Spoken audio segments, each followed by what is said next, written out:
Well, greetings, imagination connoisseurs. Once again, it is the sanctimoniously notorious Robert Meyer Burnett. Of course, I'm also known as the Viceroy of Verisimilitude, your master of fun and wonder, your Duke of Dope Discourse, or the existential Mr. Rogers. Whatever you want to think of me, it's me, once again, here with Robservations, the show about something, Robservations, episode number, oh my God, 321. If only I had a network show that had run that long, perhaps I wouldn't even be here. But I am here, and that's pretty great. And I'm happy to be here with all of you. Oops, you imagination connoisseurs, you members of this, the Post-Geek Singularity community, Robcasting at you from the Robservatory. And it's always a good day when I'm doing that. And it's a Friday, and boy, there is, in fact, ladies and gentlemen, a lot of news. A lot of news that are, first of all, I gotta say, sometimes I am prone to not only hyperbole, but I am prone to flying off the handle without all of the facts. And this is not something I recommend doing. I don't think people should be doing this. You shouldn't be doing this. And certainly I shouldn't be doing this when I'm already broadcasting live on someone else's show. I see a bit of news and I get all crazy about it. And that happened to me this morning on the John Campea show. And I wanted to share, it's actually pretty significant news, but I flew off the handle. Oh, did you hear that? Well, boy, it's almost like I cue these turkeys. They know exactly what's happening. And as many people understand, all of my new subscribers, which there are many, part of this show is the dogs, the doodles, Gilbert and Tallulah. And now they have figured out when I start talking, I must be on the air, which cues them to come over here and get on the show. Oh, look at this. Look at this. Could I have trained you guys to have done that better? They get their organic cookies. They love their organic cookies. And hey, come on now, Gilbert. You have to be nice for your sister. That's okay. You get one more, and you get one more. And that's good, boys. Okay? That's good. Now you got down, okay? Good boy. Yes. Wow, this is crazy. I mean, they told me that doodles were smart, but damn.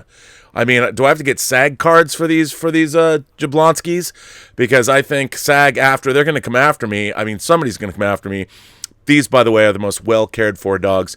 The reason they were barking the other day is because the director of Tango Shalom, Gabe Bologna, was here doing some final sound work with me, and he couldn't get in the house.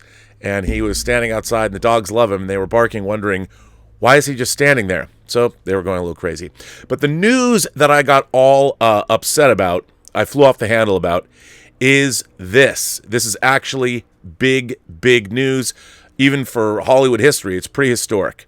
And that news is Disney drops the Fox name.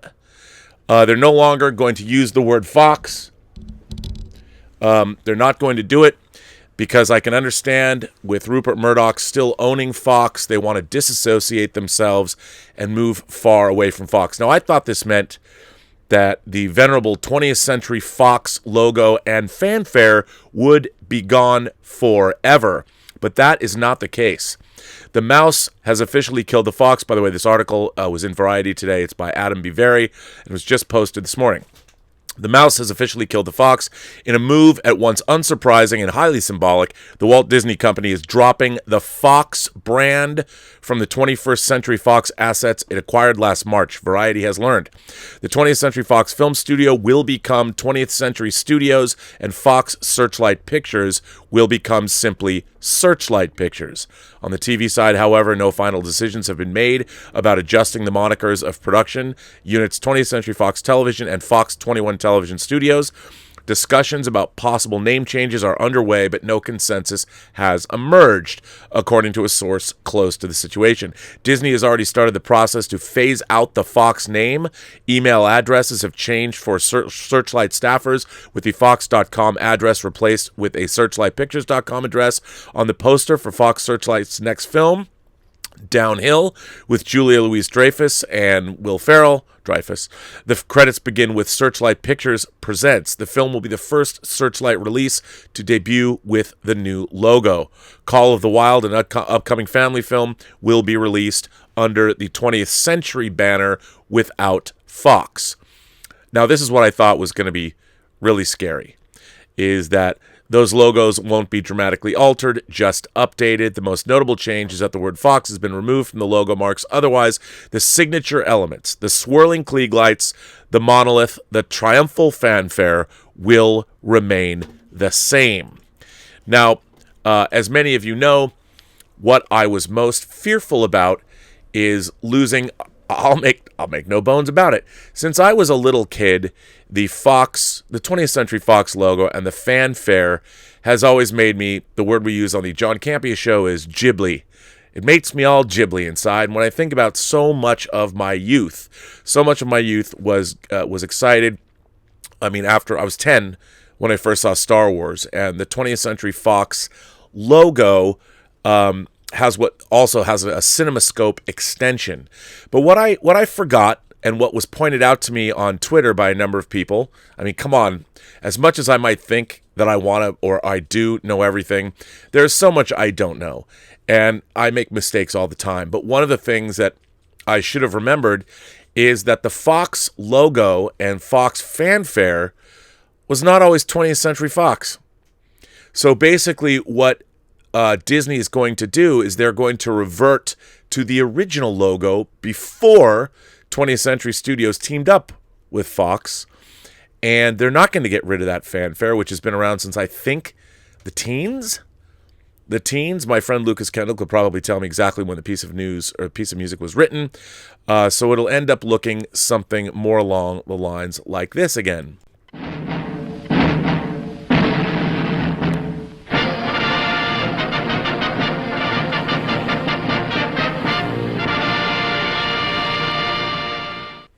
So, I mean, I've always dreamt one day of one of my dreams in terms of my own career. One of the things I've always wanted to do is I've wanted to make a movie with the 20th Century Fox logo with the CinemaScope extension. And the CinemaScope extension is a little bit longer, and it includes something very familiar to Star Wars fans or Alien fans, which it has the dun-na-na-na, dun-na-na-na, dun-na-na-na, dun-dun-dun-dun, because you got to have that. I mean, and that's, of course, when I say CinemaScope extension, that is for widescreen movies that are, well, I guess they would now be 2:3:9 to 1. The official 4K aspect ratio, to put it in pixel terms, is 4096 by 1716. That is the official widescreen pixel count for widescreen movies now. So I guess in terms of I used to think aspect ratio. Now I have to think in terms of pixel ratio. So anybody who wants to do an official widescreen image that is, I guess, SMPTE approved or whatever, it would actually be 4096 by 1716 pixels. So, or if you're going to do it in 2K instead of 4K, it would be 2048 by 848. Not that anybody cares, but all very interesting, I thought. I guess it's not unexpected that they're doing this. Disney obviously wants to rebrand and to not be associated with Fox. And rather than get my knickers in a bunch, I should have just stopped and read the article rather than just skim it. It's always best when you have better and more information. And I flew off the handle, which is never a good thing. I should take a breath, and just before I get all like, they're destroying 20th Century Fox. No, I think with Disney, they do preserve their legacy, and I think it's actually kind of cool if they go back. They'll redo a logo, of course, but to go back to the teens, the 20s, and the 30s to the original 20th Century Studios. That's kind of cool. I always thought that they should have changed anyway. Why didn't they make a 21st Century Fox logo? I always thought that that would have been neat. Unfortunately, they didn't. Anyway, ladies and gentlemen, on to the topics at hand. First of all, I wanted to begin. I didn't really address this. I mentioned it. Star Trek Voyager turned 25 years old the other day. That's right. My God, can you believe it? Star Trek Voyager turned 25 years old. Boy, am I old. And the Hollywood Reporter, in their Heat Vision column, any imagination connoisseurs out there, and you all are, you members of the Post-Geek Singularity community, you should periodically check the Hollywood Reporter for their Heat Vision columns, because They kind of cover everything that I cover here, things that have something to do, science fiction, fantasy, horror, any of those things. And they wrote a sort of an interesting article that I think is pertinent to a lot of what's going on now. And that article is How Star Trek Voyager Narrowly Missed Out on Greatness. And that's definitely, it's an article that I certainly wanted to address. Now, before I get into this article, I liked the first season of Voyager, but I thought ultimately, to me, Star Trek Voyager was disappointing overall, because I felt that Star Trek Voyager was a copy of a copy of a copy. It was the first time that we saw a show that was literally made up of Star Trek character tropes. They just sort of mixed and matched things. I love the fact that Kate Mulgrew was Captain Catherine Janeway. Obviously, Robert Duncan McNeil was coming back, and he was supposed to play his character, Mr. Locarno, from the first Duty, but they didn't do that because maybe it had something to do with residuals or paying a writer every episode for the characters that were created in a Next Generation episode. So they changed Nick Locarno to Tom Paris, which I guess I can understand. But I did feel that Star Trek Voyager was ultimately a missed opportunity. Now, that isn't to say that the show did not have some excellent episodes, because it absolutely did. And for the most part, I really liked the cast. I mean, Robert Picardo, I loved since I saw him in The Howling, I think was the first time I ever remember seeing Picardo. I mean, he was great. Didn't he play, was it Meg Mucklebones? He was obviously part of Rob Bottin's, Meg Mucklebones in Legend. He was part of Rob Bottin's crew, and he's a fantastic actor. But I really thought the characters were sort of Star Trek tropes, which was okay. But the premise of Voyager I loved. You have a Federation starship thrown to the other side of the galaxy, cutting off their supply line. And I've talked about it on the show before. It reminded me of in Hunt for Red October, when Marco Ramius is telling his trusted members of his crew that know what he's doing, that he's defecting with the Red October. He explains the story. He's like, when Cortez went to the New World, he burned his ships. That way he'd make sure his men were properly motivated. That's a terrible... I don't even know why I tried to do a Sean Connery impression. I'm clearly no actor. But the idea... I like the idea that the Voyager was flung across the cosmos and it had no way of getting home. I thought that was a really interesting premise, but immediately they started for me, if I had been the producer of the show, they were stuck. And what they would have to do is basically, if Star Trek originally began, Gene Roddenberry called it a wagon train to the stars. He made definite allusions to the Western genre with that, and a lot of Westerns were on TV at the time, so that comparison was apt. But I always thought that, wouldn't it be interesting? You're cut off, you have no way of contacting the Federation, but what do a group of Federation people do? How do you bring Federation ideals to sort of an untamed part of the galaxy where there is no Federation, where immediately, whether it was the Kazon, whether it was the Phage, whoever they ran into, the eventually the Borg, because they sort of ran out of ideas. But I thought that the idea of coalition building, of watching a small, ragtag, a Federation starship and its crew having to sort of create a Federation, begin to build a Federation beachhead on the other side of the galaxy would have been a really interesting show. But immediately it was like, one day we have to get home. And it was all about the pursuit of going home. Where I really wanted to see, this is of course predated Enterprise, but they would sort of be giving, I was hoping they would be giving us a Birth of the Federation show, albeit in a very different context. I thought it would have been interesting, because I did like the main characters, as I said. And it also began with a premise that I didn't dig, which was you had the Maquis, which the Maquis were created, basically they were byproducts of what was going on in Deep Space Nine, when you had of course, the Cardassian, their Federation colonies, and they were being annexed, and it was all about the Maquis were like freedom fighters, and there was a lot of Israeli-Palestinian conflict in what was going on, and so people that had joined the Maquis or had been part of the Maquis, who were sympathetic to the Maquis, they were shown to be on the ship, and we'd seen the Maquis had been established in Next Generation. And I was just hoping that, and of course there were Maquis crew members and people sympathetic to the Maquis, obviously, because Tuvok was undercover with the Maquis at the beginning of Voyager, and there was going to be this tension between Maquis crew members and the Federation crew members, which I thought, well, that doesn't really work, because if you're flung to the other side of the galaxy, whatever your Maquis leanings were, all of that is rendered moot by the situation that you find yourself in.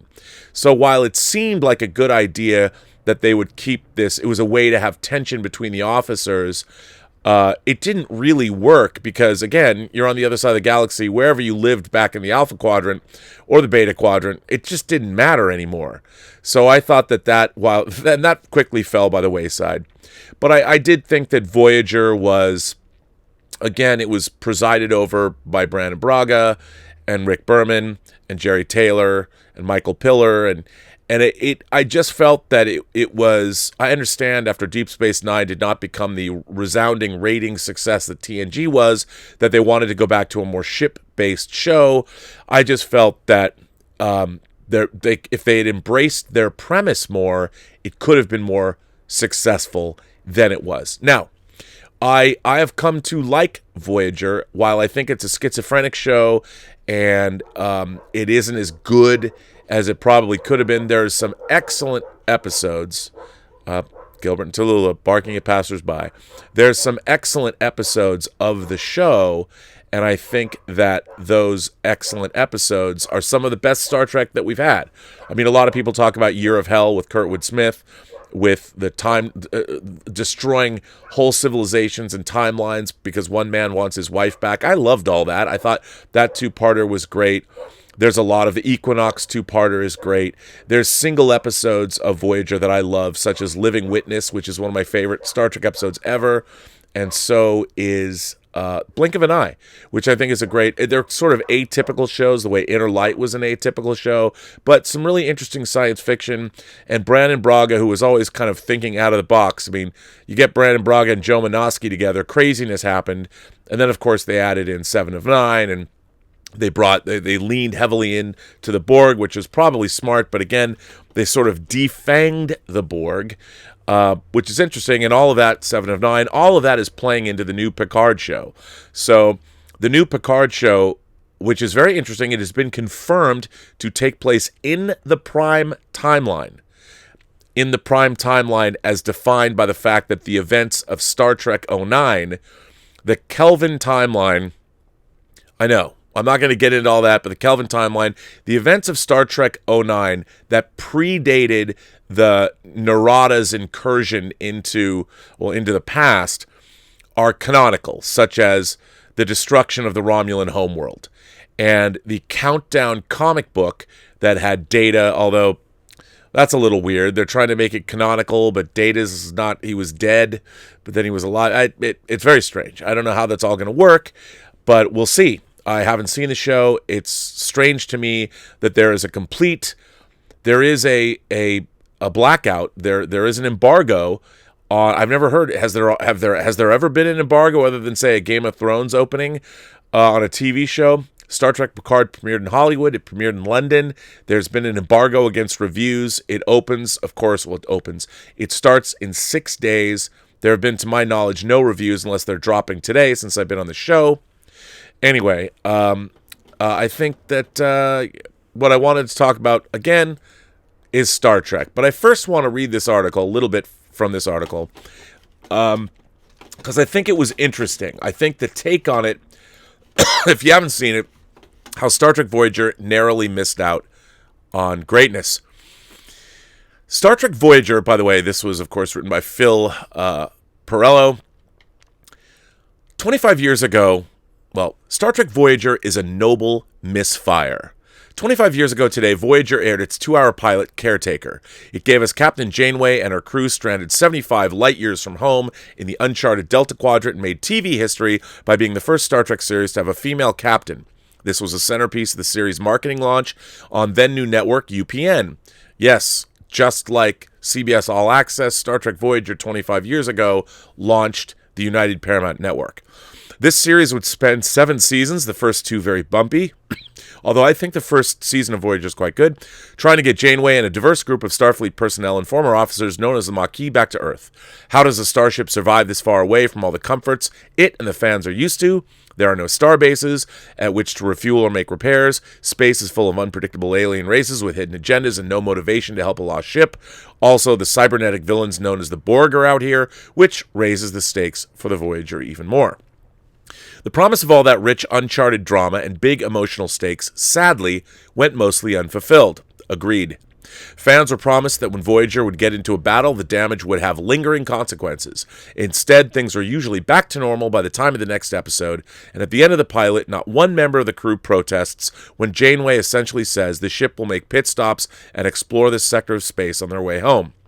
I'll believe Klingons and food replicators are real before I'll ever believe an entire crew of almost 8 decades from home would be fine sightseeing the scariest parts of space as they try and get back to their families. It was business as usual, mission of the week storytelling. Again, ironically, for a show designed to be free of all that confined its more successful predecessor, the Star Trek The Next Generation, the further Voyager wanted to venture out on its own, the more it seemed to gravitate toward playing it safe. Voyager seems like a show ahead of its time, given its conceit being perfect for serialized storytelling. Had it come out now, it likely would have found an execution more worthy of its premise than it did then. So why didn't it reach its full potential? Blame the often hermetically sealed, don't color outside the lines feeling of 90s Trek under executive producer Rick Berman. Had Voyager been fully allowed to venture outside that very specific and confining box, it could have achieved true greatness, on par with former Trek writer Ronald D. Moore's Battlestar Galactica reboot, instead of often being a show filed under Next Generation Light.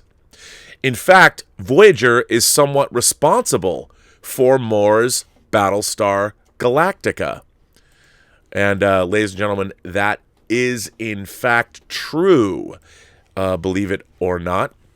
The story goes that while Moore was working on Voyager's writing staff, he wanted to push the arc of the series toward the more realistic consequences a crew would face in the furthest reaches of the final frontier, but there was pushback. Ultimately, Moore left the series and Star Trek as a whole. While Voyager's loss was ultimately sci-fi TV's gain, with Battlestar Galactica giving fans a glimpse tonally of what Moore had in mind for Janeway and her crew, it's hard not to imagine the highs Voyager could have reached by telling its stories this way.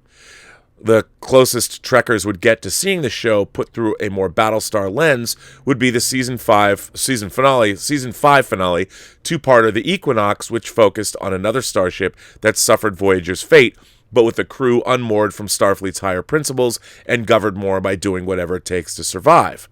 Great episode, by the way. Great episode, two-parter. That's not to say Voyager didn't take risks or was of poor quality creatively. The show has some great episodes.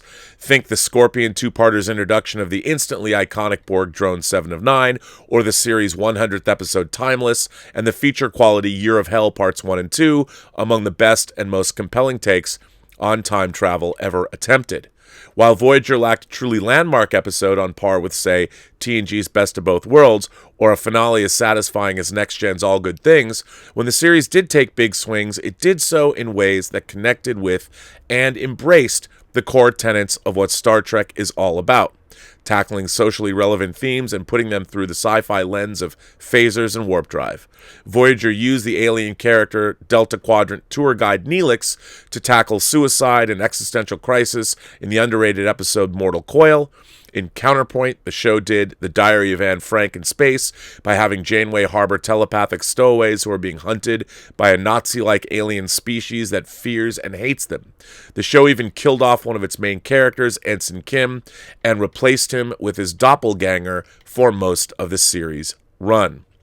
Star Trek Voyager is full of great moments, but it's difficult to call it a truly and consistently great show. Still, its legacy holds up a quarter century later, It paved the way for Star Trek Discovery, inspired legions of fans, and was home to some of the franchise's most popular characters. Next Gen cast a long shadow, and Voyager faced the unenviable task of boldly going where no one had gone before within it. While Voyager's path was an uneven one, attention must be given to the impact it made on audiences. A quarter century later, Janeway's unyielding compassion and unique skill set, coupled with the show's inclusive crew and the inspiring, relevant dynamics they represented, still resonate long after the credits have rolled. Now, there's something really interesting to me about Voyager, even for all of its faults. Star Trek, the modern era, or the Berman era of Star Trek that lasted from 1987 to 2005, 25 seasons of Star Trek over 18 years, ultimately had its DNA still steeped in Roddenberry's creation. As many people know, Gene Roddenberry was involved intimately with the creation of Star Trek The Next Generation.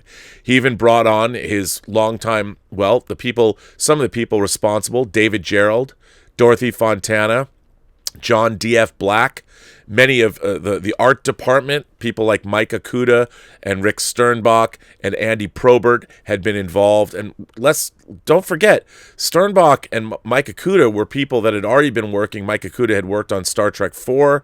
These are people that were deeply Rick Sternbach worked on the Starship, or the spaceflight, Star Trek spaceflight chronology that came out in the wake of Star Trek The Motion Picture. And David Gerrold had written Star Trek novels and, of course, had written episodes like The Trouble with Tribbles and contributed to the Cloud Minders. And so there was a team of people, even some of the art, John Dwyer from in the art department was working on the original series as well as Next Gen.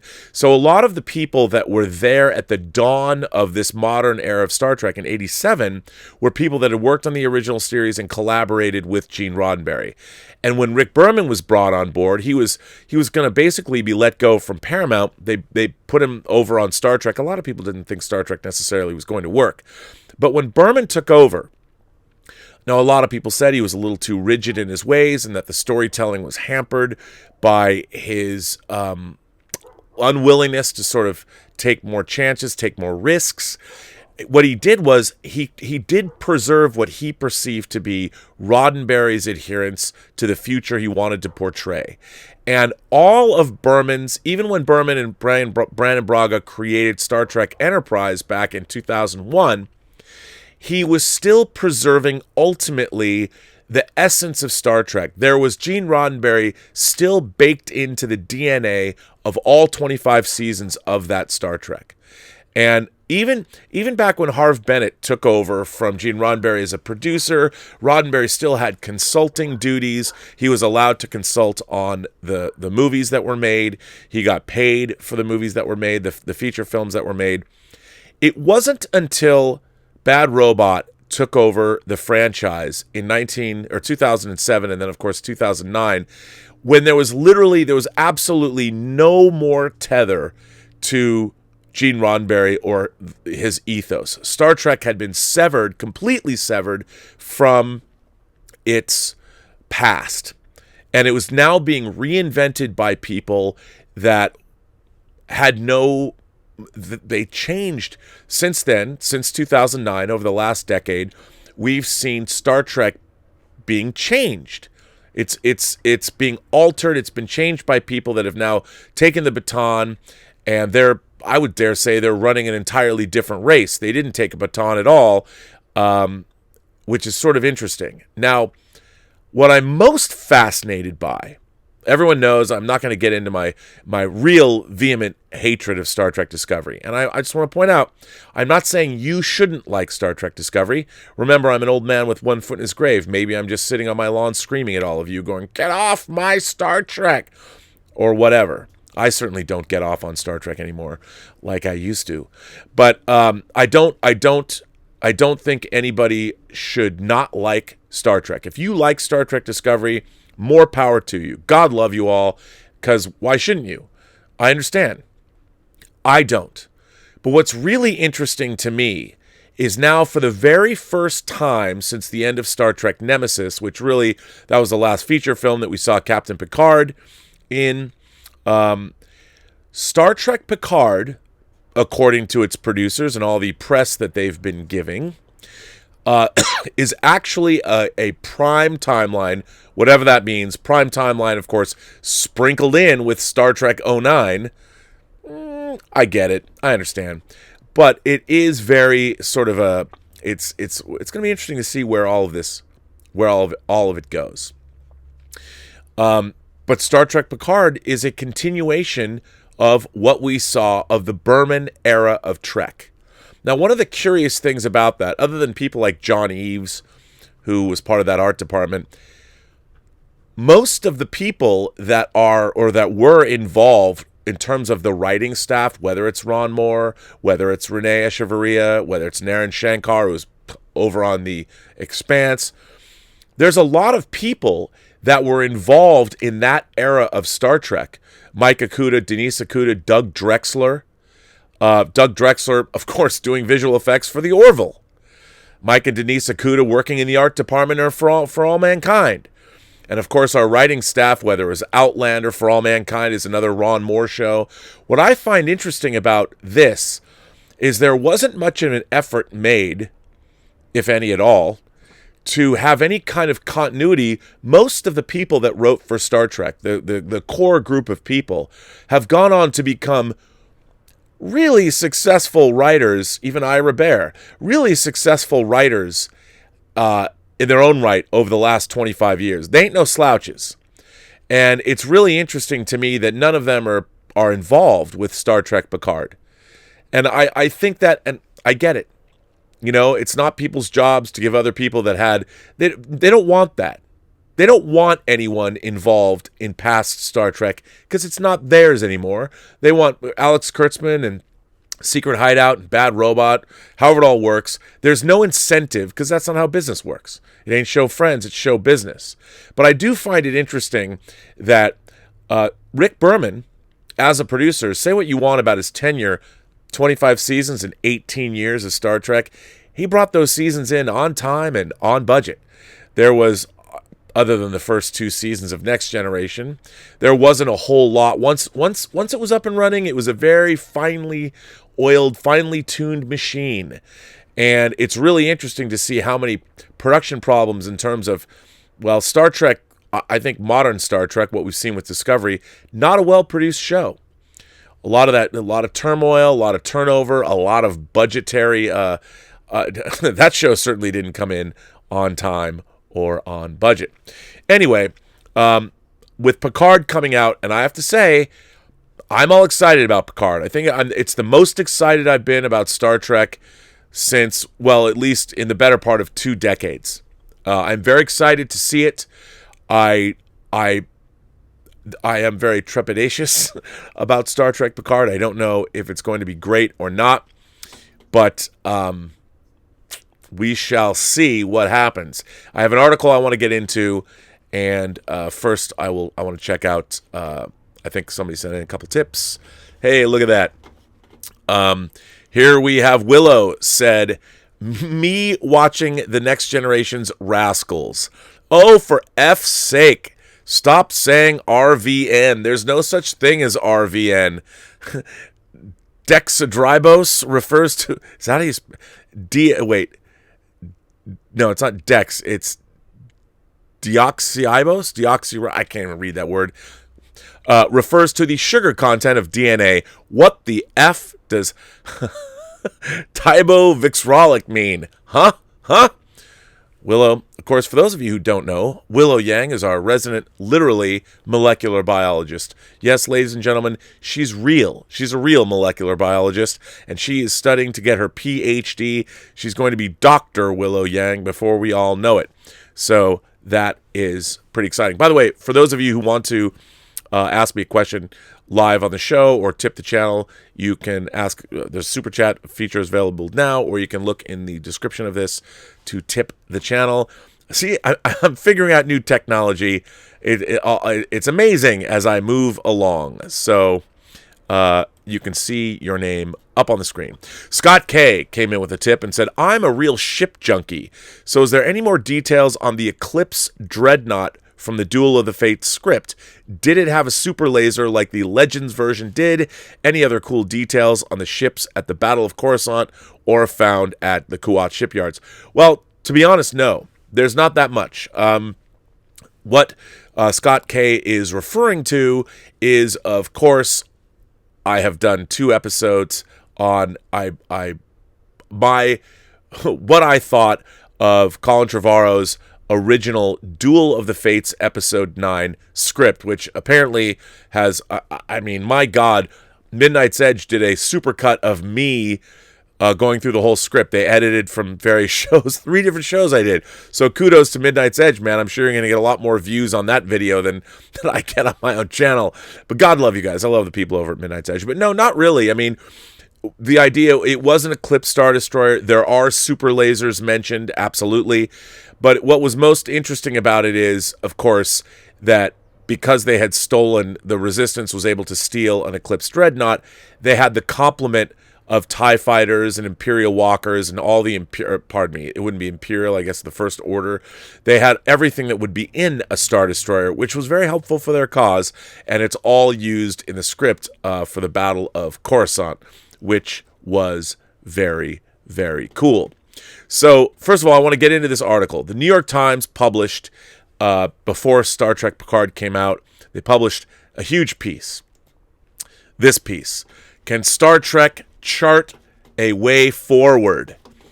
Well, let's just get into it. This is, of course, by David Itzkoff. Michael Chabon's job used to consist of writing novels, earning literary acclaim, and receiving the occasional prestigious award. But this past June, he was racing around the sound stages here at Star Trek Picard, where he was working as an executive producer. Chabon, a 56-year-old Pulitzer Prize winner, strode through hallways decorated with timelines that chronicled the fictional histories of alien empires, and stepped onto the set of a futuristic spacecraft. He giggled to himself as he toyed with some of the fake technology, occasionally exclaiming, "Engage," and flashed a thumbs up across the room to the Picard star Patrick Stewart as he rehearsed the scene.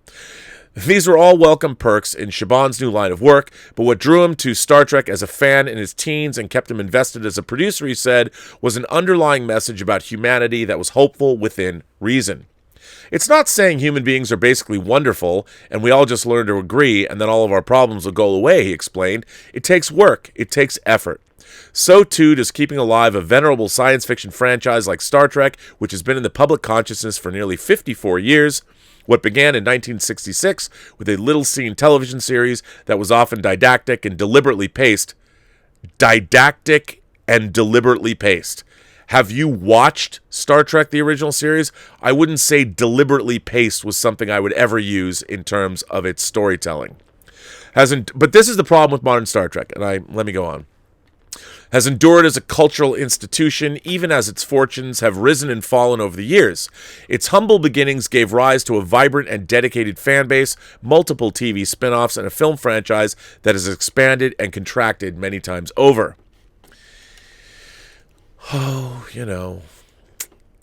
I love, it's very interesting to me when I'm reading analysis of Star Trek, modern analysis of Star Trek. And you can't, look, I don't expect everybody, like we as fans, whether it's Star Trek, Star Wars, Tolkien, whatever you're a fan of. If you're writing, I'm sure Willow Yang can give you a dissertation on writing shipping fanfic about whatever your favorite franchise is. God knows she certainly can when it comes to... Anyway, I got demonetized because of her. God love her. I love you, Willow. But I think that what I find really interesting is all of this talk about modern franchises that have been around for a long time, whether it's Doctor Who, whether it's James Bond, whether it's Star Trek, or whether it's Star Wars. There's an underlying attitude. You see it in the media. You see it certainly in this article. You see it as it's almost like this condescension. Like everybody is looking down their nose. I mean, and I don't want to say, oh, young people, but it's this, I think it's an overall, It's a pervasive modern attitude that something that's been around for a while is somehow not relevant to today. And I don't understand that. I mean, as a fan of literature, I think stories like, well, Shakespeare's stories. I mean, you want to talk about some of the great stories, look, one of my favorite stories ever is Job. The story of Job. That's a biblical story. That story is just as important today as, well, when it was transcribed thousands of years ago. The story's still valid. Shakespeare's stories, the reason they keep getting time and time again translated, regurgitated, turned into something else. I mean, hell, The Tempest was used as a template for one of the great science fiction movies ever made, Forbidden Planet from the 50s. Great storytelling endures. You know, it transcends the time it was written in. So the reason I just don't understand how all of these modern mythologies that people are such fans of are somehow poo-pooed a lot when you read these articles. And this article about Star Trek Picard is certainly no exception. Now, let me go on. Star Trek is also trying to rediscover its place in a universe it effectively invented. It helped bring genre entertainment into the mainstream and gave its fans a voice in the conversation about what it should be and where it should go. But it has been eclipsed by its successors, from longtime rivals like Star Wars to more recent competitors like the Marvel movies, and striving to stay relevant. I object to this thinking. I think it's a bunch of that's bullshit. Star Trek is not trying to rediscover its place. Star Trek already had a place. The people that are currently making Star Trek are trying to rediscover its place because they don't think the place it existed in works anymore.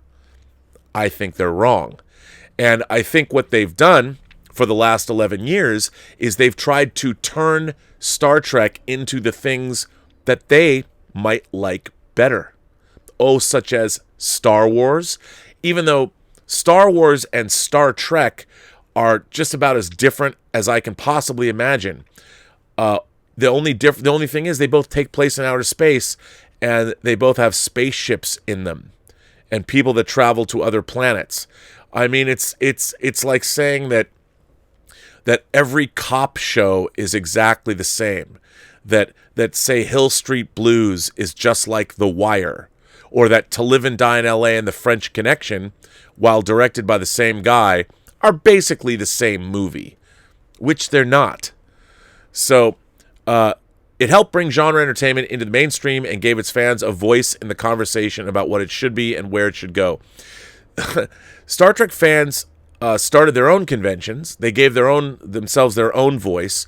And as Rick Berman once told me, that he thinks that the internet was what made the internet popular were two things: pornography and Star Trek. Because when the internet was new, people were either trying to get porn or they were talking about Star Trek. And he's right.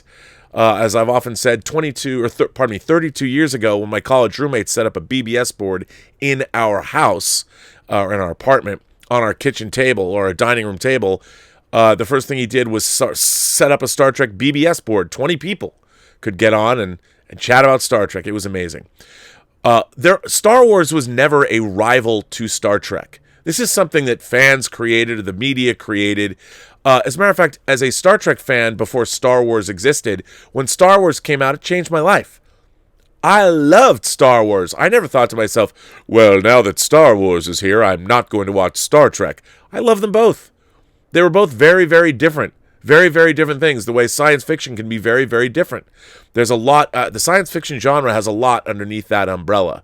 And I thought that Star Wars, which is obviously more fantasy-based, it's more along the lines of a Japanese samurai movie than anything else. I love them both. And this weird rivalry that people seem to think exists is something that has just been perpetrated or perpetuated by the media. And I think a lot of the younger fan base that thinks that kind of competition is, I don't get it. And the Marvel movies, look, the only reason that people write this way is because Star Trek has been a franchise unto itself. It's never been the kind of juggernaut. I mean, arguably, Star Trek was at its zenith in 1994 when Next Generation went off the air with All Good Things. The Generations movie was coming out, bringing Kirk and Picard together. The ratings were huge when Next Generation went off the air, and we had Deep Space Nine, which was on, and Voyager was being prepped. But Star Trek has always been its own thing. What has gone wrong, I think, with Star Trek is nowadays, and we'll see, we got Star Trek animated shows. We might have a Spock and Pike show. They've tried to turn it into this franchise without shoring up. Well, now they're making Star Trek Discovery. It's not like Star Trek Discovery is a ratings bonanza that people love, as evidenced by when Star Trek Discovery went on broadcast television in England. It certainly was not setting the ratings afire overseas recently. Anyway, now a new era of serialized narratives and streaming content has provided Star Trek with that opportunity. On January 23rd, next Thursday, the first episode of Picard, a series that revisits Stewart's intrepid Starfleet captain from Star Trek The Next Generation, will be released on CBS All Access, the network's streaming service. There, the show joins Star Trek Discovery, whose third season begins later this year. This is an expansive period for Star Trek, with at least 3 more new series in the works, and also a potentially perilous one. There's no telling yet whether audiences will have an appetite for all of these new shows. The audiences don't have an appetite for the shows that are on, at least not the kind of appetite that they want. And I would say that is probably the greatest failing of modern Star Trek. Once again, you forget the Burnett axiom. Don't put your universe before your characters and stories. So I'd shore up my characters and stories. I mean, they've greenlit a second season of Picard already. Now, with the amount of money that show costs, there's other economic reasons why that was done. Normally, they have to wait if a show's successful or not. But in the world of streaming, that's not always the case. Anyway, but at a time when entertainment franchises have become the lifeblood of media conglomerates, Star Trek, by no means the hippest or flashiest of these pop culture juggernauts, journeys on. And the people in charge of the property believe it still has plenty of longevity as well as pliability and potential for further growth if they stay true to its idiosyncratic values, which they haven't. But okay. If you feel that each piece is handcrafted with care, then I think people really appreciate it, said Alex Kurtzman, an executive producer on the many new Star Trek shows, even though he's jumping off Star Trek to make the Clarice Starling show. If you feel like a universe is being shoved down your throat for speed and dollars, there's no faster way to lose an audience. Okay. Kurtzman, 46, oversees the Star Trek TV operations from the inconspicuous offices of his production company's secret hideout in Santa Monica. His workspace there is decorated with art and memorabilia, celebrating a wide range of geek culture touchstones, not just Star Trek, but Superman, Back to the Future, and Star Wars. That last one, Kurtzman says playfully, feels like a betrayal. You know what? Why would it feel like a betrayal? Once again, you're playing into a narrative that is constructed by the media, and the media continues to construct that narrative right here. You don't need... there is no rivalry. I am surrounded by hundreds of Star Trek books and spaceships, along with hundreds of Star Wars books and spaceships, and action figures, and whatever. It's not either or. And it's just... Anyway.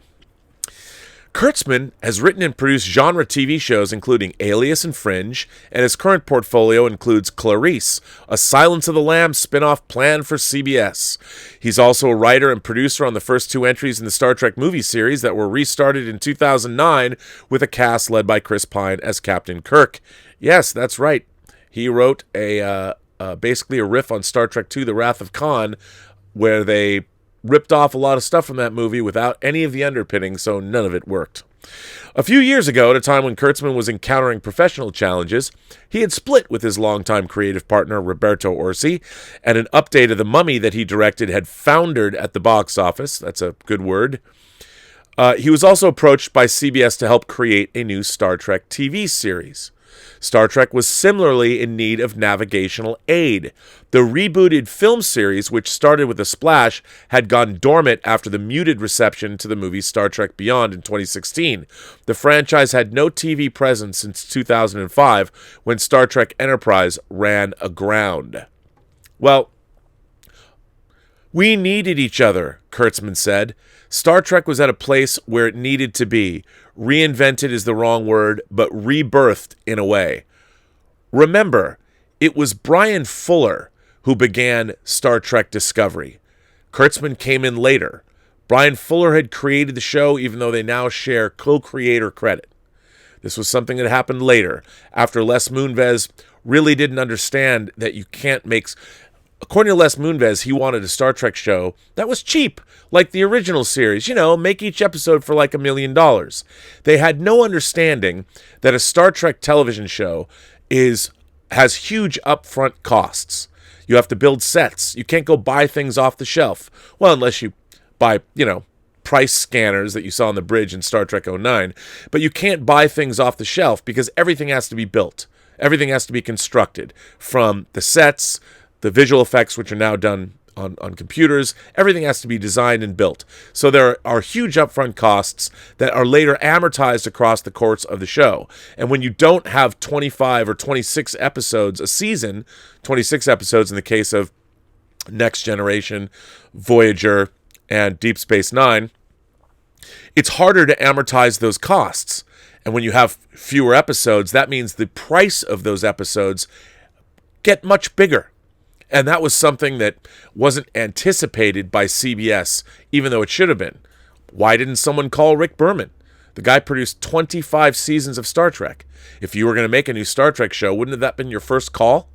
Hey, man, can we perhaps pay you a consulting fee? I know you're probably retired, but you did make 25 seasons of Star Trek on time and on budget. And aside from the first 2 seasons, which really wasn't your fault, you did a pretty good job shepherding those shows on the air. I did not want Star Trek to go down on my watch, he added. That was something I knew I could never live down. Well, we'll see. CBS 2 saw fresh television potential for Star Trek as the network entered into the crowded marketplace of streaming services, where the franchise's name recognition, along with its iconography of spaceships, phaser guns, and pointy-eared extraterrestrials, could help the subscription-based all-access stand out. I would like to point out that part of the problem, I think, with all of modern Star Trek, indeed, the perception of Star Trek in even the minds of the people that are making Star Trek now, certainly the people that are writing about Star Trek, is that Star Trek's iconography of spaceships, phaser guns, and pointy-eared extraterrestrials. This is Star Trek's problem in a nutshell. Star Trek was an allegorical show that was dealing with issues of the day through the prism of a science fiction action-adventure show. I wish that people would go watch episodes like Measure of a Man, which is basically set in a room, or the Deep Space Nine episode Duet, which becomes more prescient as the years go by. I mean, it's irksome to me that the way people write about Star Trek, and clearly the producers talk about Star Trek these days, are not based on really a working knowledge of Star Trek, because they would be the first people to jump in and say this isn't the case, that Star Trek was always dealing with relevant issues. Why don't people lead with the fact that, hey, I talked about this yesterday, that a Star Trek episode like A Private Little War was a commentary on Vietnam at a time when the television standards and practices of the day would not allow you to directly address Vietnam on a show. But Star Trek got away with it because it was an allegorical show, and nobody was looking at Star Trek going, hey, wait a minute, that's about Vietnam. So they could deal with these, and these were not shows that were all about Star Trek mythology. These were actual Star Trek shows that were directly dealing head on with those issues. I mean, literally, you had the Klingons arming the hill people, and arming the villagers, and we were arming the hill people. And there was actual debate as to policy that directly reflected on what America and what the Soviet Union were doing in Indochina at the time. All of that was real. Nobody talks about that. And when they do talk about it, they give it lip service. But this is the very DNA of Star Trek. That's what Star Trek at its best is doing, is it's giving us commentary on the world today. It's taking really interesting issues of the moment. And I'm not saying it should do it like, say, SVU does,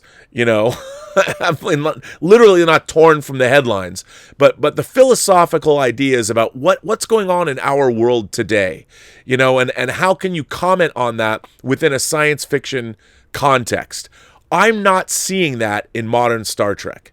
I think, and that is what Star Trek, that's what it does. That's what it does best. And we're not seeing that. Now, Star Trek would rather spend time talking about evil AI. Half the season of Discovery, season 2, was about an evil AI taking over. And their version of an AI was not based on the science of today. It was an archaic look at what an AI might have been.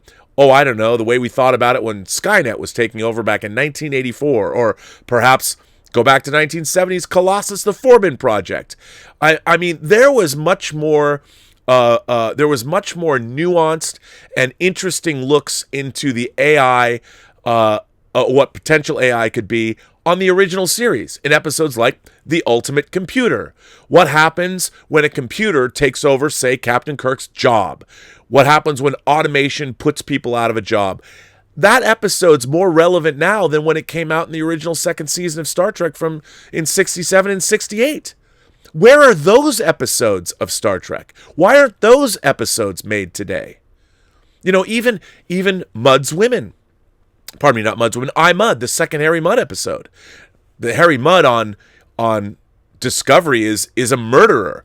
We got to watch him murdering half the crew. Well, that's not what the character of Harry Mudd is. I mean, the character of Harry Mudd basically was, first as he was portrayed as a frontiersman. It was a Western trope. But the second time we saw him, I, Mudd, he basically created a group of androids that were there to serve you. That was it. He built a Shangri-La full of androids that were there to serve and provide happiness. Not unlike the slave labor that Dr. Manhattan created in the latest Watchmen TV series. But not according to the original, the Star Trek that's being made today.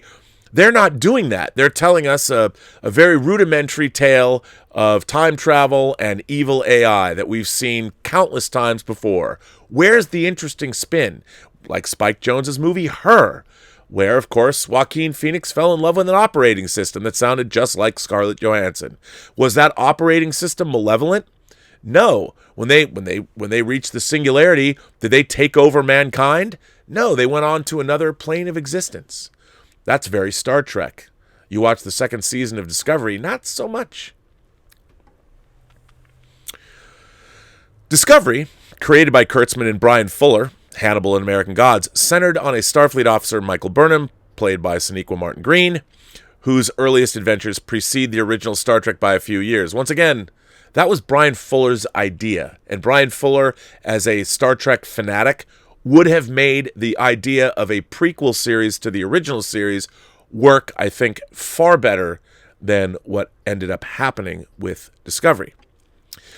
The series faced personnel problems, ballooning costs, and production delays, and Fuller left the show before its launch in 2017. His successors, Gretchen J. Berg and Aaron Harberts, who were compatriots, by the way, of Brian Fuller, way to stick by your buddies, were pushed out before the debut of Season 2, amid more runaway budgets and allegations of an abusive management style. Michelle Paradise is the acting showrunner for the coming third season. CBS All Access said that Discovery is its most watched original series, though it has not released viewership data. It was sufficiently heartened by the show's performance to increase its Star Trek output.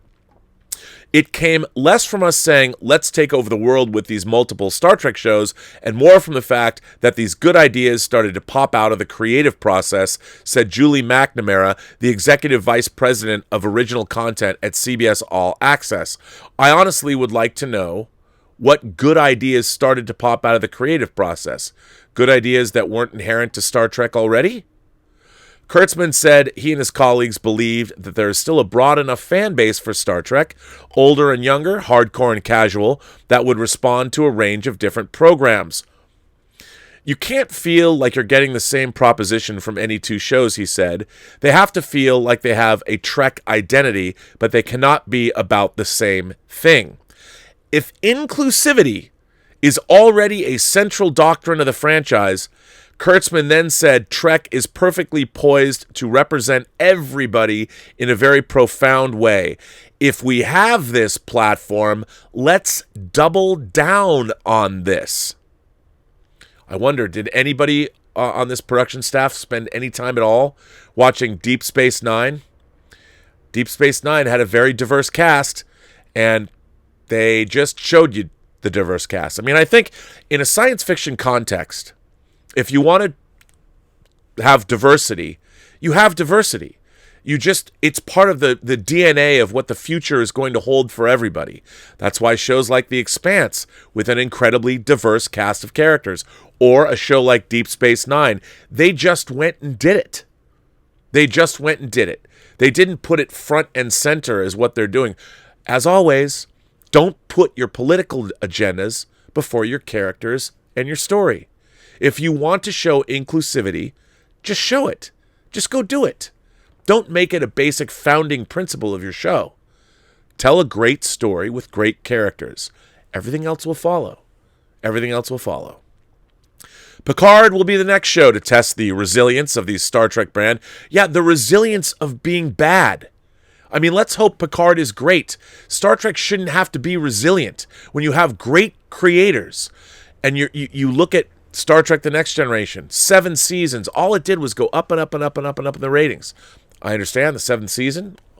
I'll cop to the fact that it's probably not Next Generation's best season, but still, it had created a family of characters that people loved. And that's the key. That's the key of any great Star Trek show. You have to have a group of characters, and it is an ensemble show, that people love. Never put your universe before your characters or your story. The Picard series, which has already been renewed for a 2nd season, is perhaps the biggest swing that the TV franchise has taken in years, resting largely on the popularity of its title character and the actor who plays him. Stewart's last official on-screen appearance as Jean-Luc Picard occurred in the 2002 film Star Trek Nemesis, and since then, he had consistently turned down any overture to return to the fold. It was several chapters of my life and career that had a powerful impact on me, and I had moved on, Stewart said of his Star Trek experience. Having trained as a stage actor, he said, "You get used to saying goodbye to something, knowing the chances you will ever return to that world again are very, very unlikely." Despite Stewart's professional reluctance, Kurtzman, Chabon, and fellow producers Kirsten Beyer and Akiva Goldsman approached him about 2 years ago. Thank you for including Kirsten Beyer in this. Kirsten Beyer, the one person that's working on these shows that really does know Star Trek. And if I might, if you like reading Star Trek novels, and there's many excellent Star Trek novels, I know, it's true. But Kirsten Beyer, if you're a Voyager fan especially, being that this week is the 25th anniversary week of the debut of Voyager, Kirsten Beyer wrote some great Star Trek Voyager novels that are set after the Voyager returns to Earth, and they're quite good, and I would recommend them wholeheartedly. Chabon,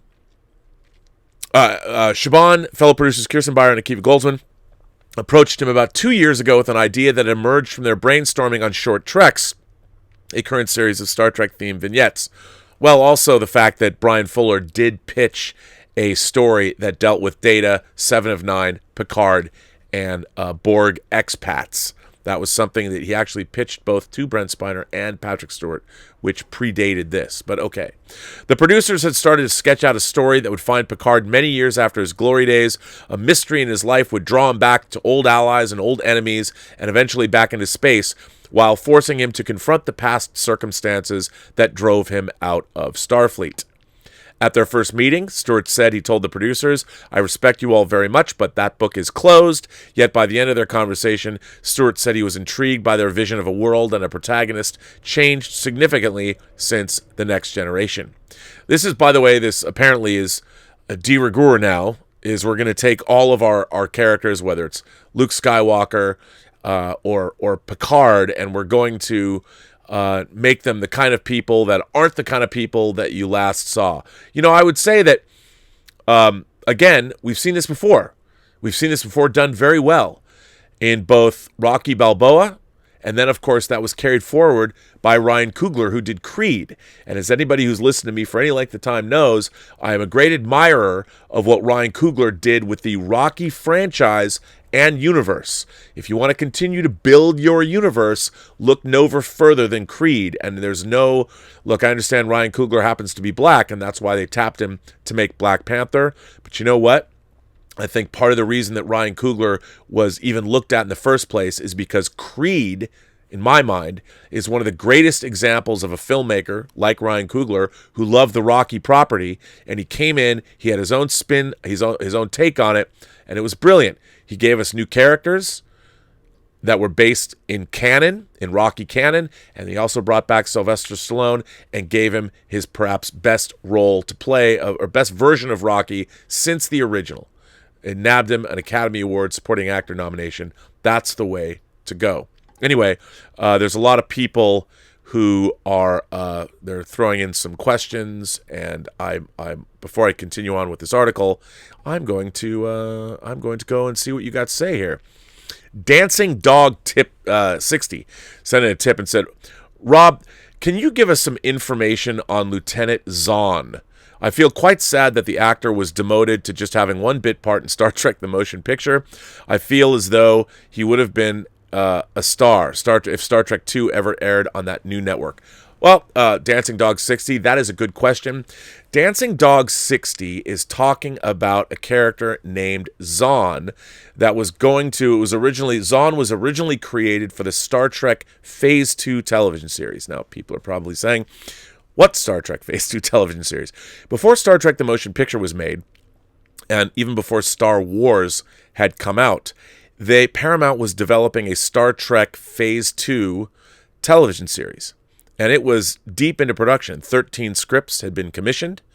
The original cast had all been hired back with, there was the Lieutenant Ilea character and the Decker characters, which were pretty much the templates for, of course, Riker and Troy. And sets were being built, costumes were being done. There was screen tests, or there was a costume test being shot. And at the 11th hour, that show was scrapped in favor of making Star Trek the Motion Picture. An interesting aside, a couple of those scripts were then later tapped by Star Trek the Motion Picture in the second season because there was a writer's strike. The first episode of the second season of Next Gen, The Child, was actually originally written for the Star Trek Phase 2 television series. And since there was a writer's strike going on, they were able to use that script because they had already paid for it. And yes, it was retcon with Riker and Troy, but they were able to make that work. There was also another script that was used later in the series called Devil's Due. That was one of those 13 episodes commissioned for the Star Trek Phase 2 series. And then, of course, The Child was redone for Star Trek The New Voyages fan series by John Pavel, who worked for Gene Roddenberry and then worked on the Star Trek Phase 2 series and on Star Trek The Motion Picture, which is all sort of interesting. But there was an actor, I think David Gautreaux. David Gautreaux is the name of the actor. He was cast as Zahn, and Zahn was going to be a full Vulcan lieutenant that was going to take the place of Mr. Spock on the Star Trek Phase 2 television series. And when very interesting actor, and when he was what happened was Leonard Nimoy, when they started to make Star Trek the Motion Picture, they were able to entice Leonard Nimoy to come back. The character of Zahn ceased to exist, or never to exist. Unfortunately, we never saw him on screen. We never saw the Zahn character on screen. But David Gautreaux, I think that's how you pronounce his last name, David Gautreaux appears in Star Trek the Motion Picture as the commander of the Epsilon 9 station. He's the guy that says, that's within Klingon boundaries. Who are they fighting? And so if you ever watch Star Trek the Motion Picture, that actor was going to take the Leonard Nimoy part. I really liked him. I mean, you can't really tell in Star Trek the Motion Picture. He's not given a lot to do. Certainly, there's not a lot of range happening there. But I think the character, it would have been really interesting to see another Vulcan character take such a principal role in Star Trek. But on the other hand, I think, whenever somebody gets replaced, like Valeris replacing Kirstie Alley's Savik in Star Trek VI. It was supposed to be Savik. She didn't want to come back, so they changed it to Valeris. I thought Kim Cattrall, by the way, kicked ass as Valeris in Star Trek VI. I really liked her a lot. But I think that, unfortunately, if they had made the Star Trek Phase 2 television series and they had a Vulcan character taking the place of Spock, I think that he would have been forever compared to Leonard Nimoy, and probably he could have been the best actor in the world, but maybe unfavorably compared to Leonard Nimoy. I don't know. I mean, it would have been interesting to have a different character, I think. Having a Vulcan there, it would have always, I think, smacked of sort of a consolation prize. That's not to say that it wouldn't have been good. I mean, it absolutely could have been good. But, who knows? Who knows? Again, it's a really good question. And for those of you who don't know anything about this show, and if you're interested in reading about the Star Trek Phase 2 series, there's an incredible book called Star Trek The Lost Years, and it's actually very hard to come by now. It's not still in print, but it was written by Judith and Garfield Reeves-Stevens, and it's an incredible overview of the unmade Star Trek Phase 2 television series. I mean, there was an Enterprise miniature that was built, and it's a very, very fascinating story about the TV show that never was. But it's really interesting because another one of those scripts, there was a script called Katoomba, a big Klingon ship that Star Trek The New Voyages, the fan series, also made into an episode. So very, very interesting. I mean, Star Trek has a very interesting history. And so Dancing Dog 60, I want to thank you for asking that question. Very interesting. It's always lovely to delve into the history of Star Trek. It's something that I like to do a lot. Factual Opinion sent in a tip. Factual Opinion says, Enterprise Season 3 was awesome-tacular. Wow, and Archer was getting things done, which I loved. I think Season 3 has to be my favorite Trek season thus far, Rob. Well, Factual Opinion, who is a longtime imagination connoisseur, and he's been, I assume, Factual Opinion. You know what? I should never say that anybody is a guy or a girl. I don't know. I know I shouldn't make those assumptions. I do know that Factual Opinion has Dr. Manhattan's symbol as his avatar, so I'm just going to assume you're a guy. But after seeing the Watchmen TV series, even that assumption is probably a bad one to make. But Factual Opinion, for those of you who don't know, the third season of Star Trek Enterprise, they decided to make the entire season one long story arc, and it's called the Xindi arc.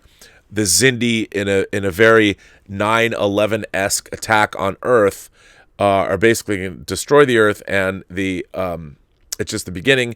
And Archer and the crew of the NX-01 Enterprise head off into an uncharted area of space to take on the Xindi. And there's a lot to love in the third season of Star Trek Enterprise. They do a lot of interesting things. I mean, they basically have a planet or a race that evolved with 5 different dominant species of intelligent creatures, humanoid creatures, water creatures. It's really pretty interesting.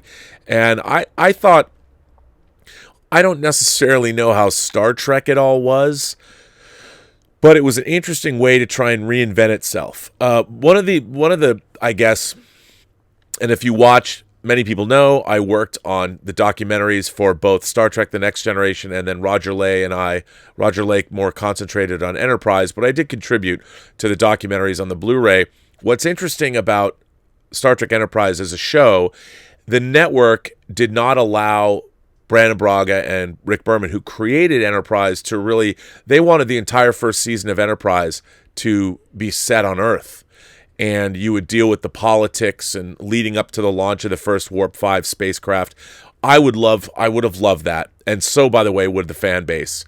And in nowadays, if you see what's on streaming services and how I think for sure, they would have sold the Enterprise series. They would have been able to make it the way they wanted to make it and delve into the politics of the Vulcans being the human overlords and not allowing humanity to advance as far as they might because they're prejudiced against mankind, and all of that would have developed. But, of course, the network didn't like that. They're like, you got to get into space in the first episode, like have the Klingons.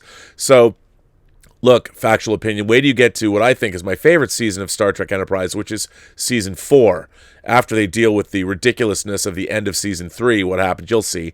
I don't want to spoil it for you since I know you're there, but getting there. But Enterprise season 4 deals with a lot of the canonical history of the Star Trek universe, and it's pretty fascinating stuff. And they were doing like these multi-episode arcs, and they're really, really, really interesting.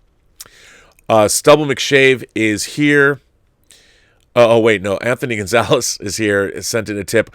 What was more cringe and annoying? Star Trek Generations or Star Trek Nemesis? Don't hold back, Rob. Let it rip. Boy. Both of those films. I mean, for those people who think that I just hate modern Star Trek, you're wrong. I hated Star Trek Generations, and I really hated Star Trek Nemesis. And one of the reasons I hated Star Trek... Tomorrow, by the way, on this show, I'm going to do an episode I've been wanting to do for a long time. And I'm going to call it Hate Watching, Manifest, and the Impossible Premise. I've been thinking about this for a long time. And one of the things that I cannot stand is a premise that ultimately it won't work. It seems like a good idea at the time, but ultimately you can't explain it. It storytelling falls down around an impossible premise because the impossible premise does not work. And Star Trek Generations begins with an impossible premise. It says that a spacefaring energy phenomenon. All right, we've seen a lot of weird energy phenomenons over the course of Star Trek. That's one thing. So, I'll buy into that. I'll buy into some, whether it's the lights of Zatar, whether it's an 11,000-mile-long space amoeba, whether it's a crystalline entity, whatever you find out there. It's the energy barrier from where no man has gone before, whatever. Whatever's weird energy phenomenon, I'm with you there. But Star Trek Generation says that energy, that strange spacefaring energy ribbon that's traveling through space is also a doorway, and that can somehow, if you survive it and you wind up inside of this energy ribbon, it's actually a doorway to a place called the Nexus. And once you get in the Nexus somehow reads your mind. And once it's read your mind, it makes you live in this life you seem to be blissfully unaware that you're living, where it provides for your ultimate fantasy. Well, I don't think that those two things work well together. And they certainly, they are completely unexplained in Generations, and none of it makes any sense. And then the fantasy that they give to James T. Kirk, who dies in the inaugural voyage of the Enterprise B, dies in quotes, winds up in the Nexus ribbon, Captain Kirk wants to live in a log cabin with his dog Butler and Antonia, some woman we've never heard about, chopping wood. Didn't buy it at all. And there's so many things in Generations that I can't stand. And if you really want to know, might I direct you to Red Letter Media's awesome video on that subject. The Red Letter Media guys, Plinkett, before he reviewed the sequel or the prequel trilogy, they beautifully went after all 4 Next Generation films. And everything that I hate about Generations is in that review. Same with Nemesis. I just think that, again, what happened with these films, and Brandon Braga and Ron Moore, who wrote All Good Things, they were writing All Good Things in Generations at the same time. They will admit to you that they were completely overwhelmed. And it's interesting that All Good Things is far, far better than Star Trek Generations. They just didn't have the time they needed, and I forgive them. It was great to see William Shatner come back and play Kirk on the big screen, but I don't think that Generations really is the kind of adventure that anybody would want to see Picard and Kirk in. And if I might recommend another book, there is a Star Trek novel called Federation that is also written, believe it or not, by Judith and Garfield Reeves-Stevens. That is an epic science fiction novel. It is an epic Star Trek novel, and it is by far a better crossover of the original series and the Next Generation crews that you will ever read. It's epic. It's truly amazing. please get that book and read it if you're interested. But I again, unfortunately, Nemesis was the product. Stuart Baird, the director of Nemesis, came in, and the way I heard it, he helped. Stuart Baird's one of the great editors in Hollywood, modern Hollywood. He directed Executive Decision, the Kurt Russell movie that Steven Seagal's in, who has one of the great deaths in cinema history because it's unexpected, spoiler alert. And then, of course, Stuart Baird directed Star Trek Nemesis. Now, because he came in and helped the studio with the Tomb Raider movie, I think the second Tomb Raider movie, editing it or doing something, as a favor, they were going to give him another movie to direct. And the movie that was the biggest no-brainer for them to give him was Star Trek Nemesis. Also, Star Trek Nemesis shows you when you allow actors to have input, which they did on both Insurrection and Nemesis. Both Brent Spiner and Patrick Stewart had a lot of story input on to Insurrection and Nemesis. And by the way, if you can find it floating around online, if you're interested in movie production and you're interested in writing, and you're also interested to see what happens when a franchise picture, if you want to know what happened with Star Trek: The Rise of Skywalker as opposed to Star Wars: The Rise of Skywalker and Star Wars: Duel of the Fates, I would suggest that you read Michael Pillar's book on the writing of Insurrection. It was never officially released because it's not exactly the most flattering portrait of everybody involved, but it's a terrific book about how things like this happen. So I would suggest you all check it out. But I think, Nemesis was directed by a guy who didn't necessarily have an affinity for... Can you imagine somebody getting the job of directing a Star Trek movie if they said they weren't necessarily big fans of Star Trek, they liked other franchises more? I can't believe somebody getting that job to direct a Star Trek movie, much less a second one. But anyway, that's what happens. That's what happens in the world today.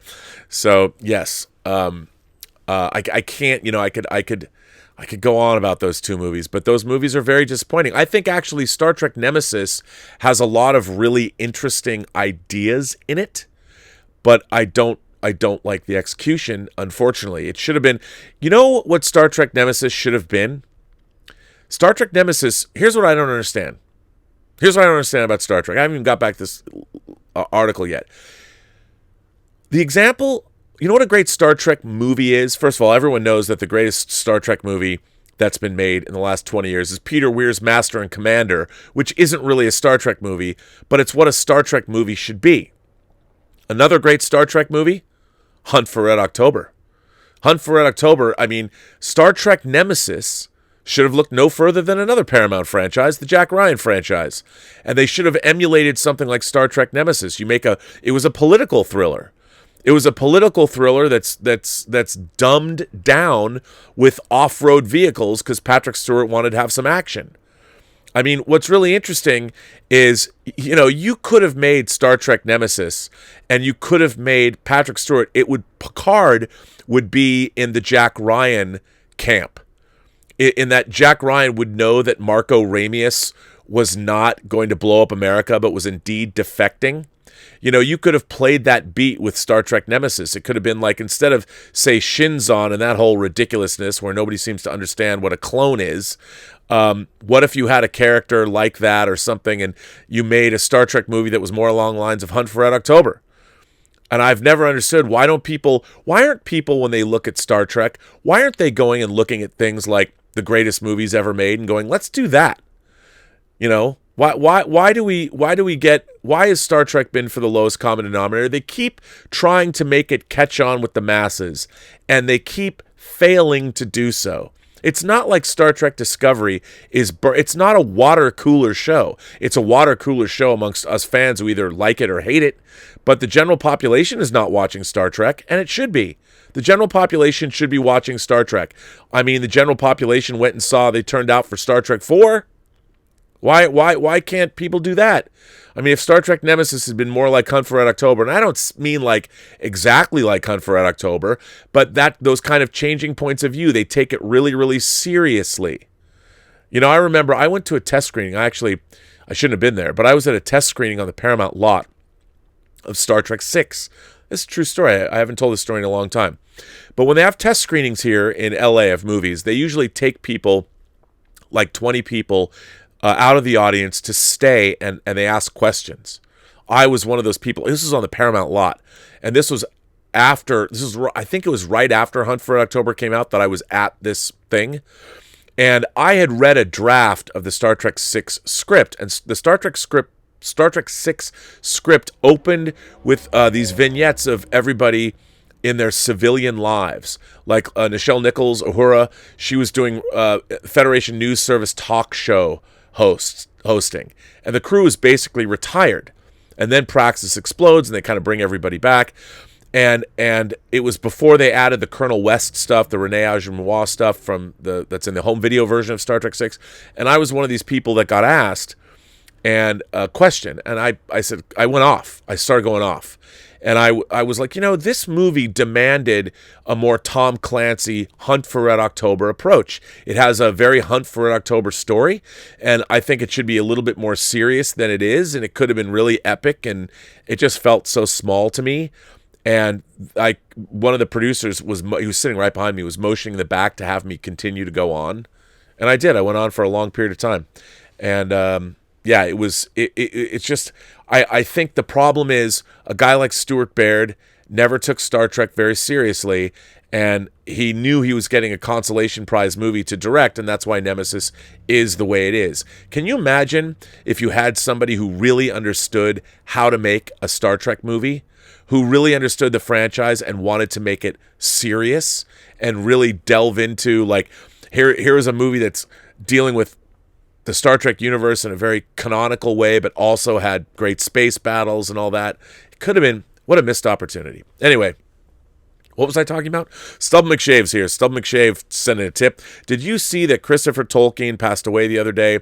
He had a huge role to play in bringing his father's work to the world, since he assembled his father's notes in the Silmarillion and other works after J.R.R. Tolkien passed away.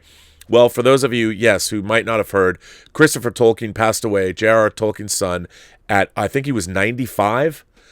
He passed away, and yes, as Stubble McShave. Stubble McShave, by the way, for those of you who are new here, is he loves books, he reads a lot, he loves Robert Jordan's Wheel of Time series, and he's always writing in great letters about stuff. So, yes, Stubble, it's bad. It's not bad. I mean, he lived a great life, and he continued his father's work.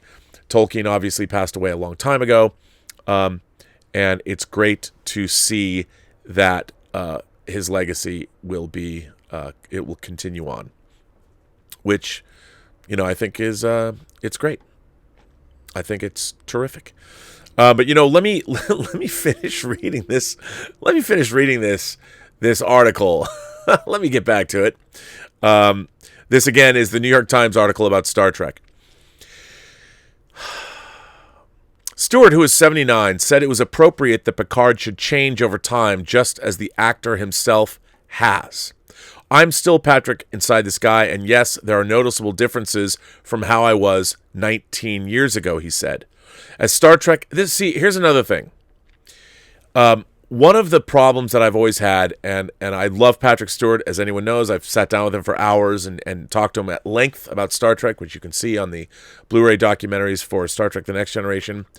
I never think it's a great thing when actors are given a lot of input into franchise characters and want to necessarily bring their own life experience to that character. I don't necessarily think that's the best way to go, because what happens is the actor's experiences and what they want to see the role evolve into are usually at odds with the interests of the entire franchise. After all, Star Trek was never about one person. Star Trek was always working best when it had an ensemble cast. And I think never more so than with Deep Space Nine. Deep Space Nine, not only is the primary cast terrific, but it's the secondary cast, whether it's Andrew Robinson as Garrick, or whether it was Robert O'Reilly as Gowron, and then, of course, J.G. Hertzler coming in as Martok. They later brought in Michael Dorn, but Salome Jens as the founder. You cannot deny that Star Trek works best when it's an ensemble. Now, I understand Patrick Stewart has become a much bigger worldwide star now than he was when he made Picard. And as I've spoken about before on the show, I know he took a lot of inspiration from what he wanted to see in the Picard show from his experience making Logan, which is a terrific film. But again, well, we'll see. I haven't seen Picard. Again, I want it to be good. It worries me that an actor then becomes, and he's a producer on the show, becomes the voice of what the show, what Star Trek as a whole is going to be. But we'll see. As Star Trek has evolved over its half-century history into a monolithic and omnipresent institution, it can be easy to forget its scrappy origins. The original series, again, scrappy origins. The original series created by Gene Roddenberry was never a ratings hit at the time of its network broadcast, which ran 3 seasons, but during its sustained syndication run in the 70s, it found a wider fan base. Viewers who were passionate about keeping it alive and celebrating it in whatever settings they could find. Now, the reality is, Star Trek didn't do poorly in the ratings, and if they were taking into account demographics, Star Trek would have been far more successful at the time because the people that were watching it were those coveted members of the audience that advertisers wanted to reach. It's just they didn't know that at the time. Akiva Goldsman, producer of several Trek shows and the Academy Award-winning screenwriter of A Beautiful Mind, has been a Trek devotee long enough to remember attending his first fan convention as a teenager in 1976, when a guest appearance by even one cast member, in this case Walter Koenig, who originated the role of Chekhov, was regarded as a solemn consecration. Not everything about the show has aged well. Things that were bold then we would find potentially insulting now, Goldsman said, like its depiction of female officers who dressed in miniskirts. Yes, female officers did dress in miniskirts, but they were still really good at their job and they contributed a lot most of the time. But he added, what's weird about Star Trek is that it abides. Yes, it does. Central to its mission, Goldsman said, is an ethos that Roddenberry helped cultivate, one that is inherently broad-minded and representative of human diversity.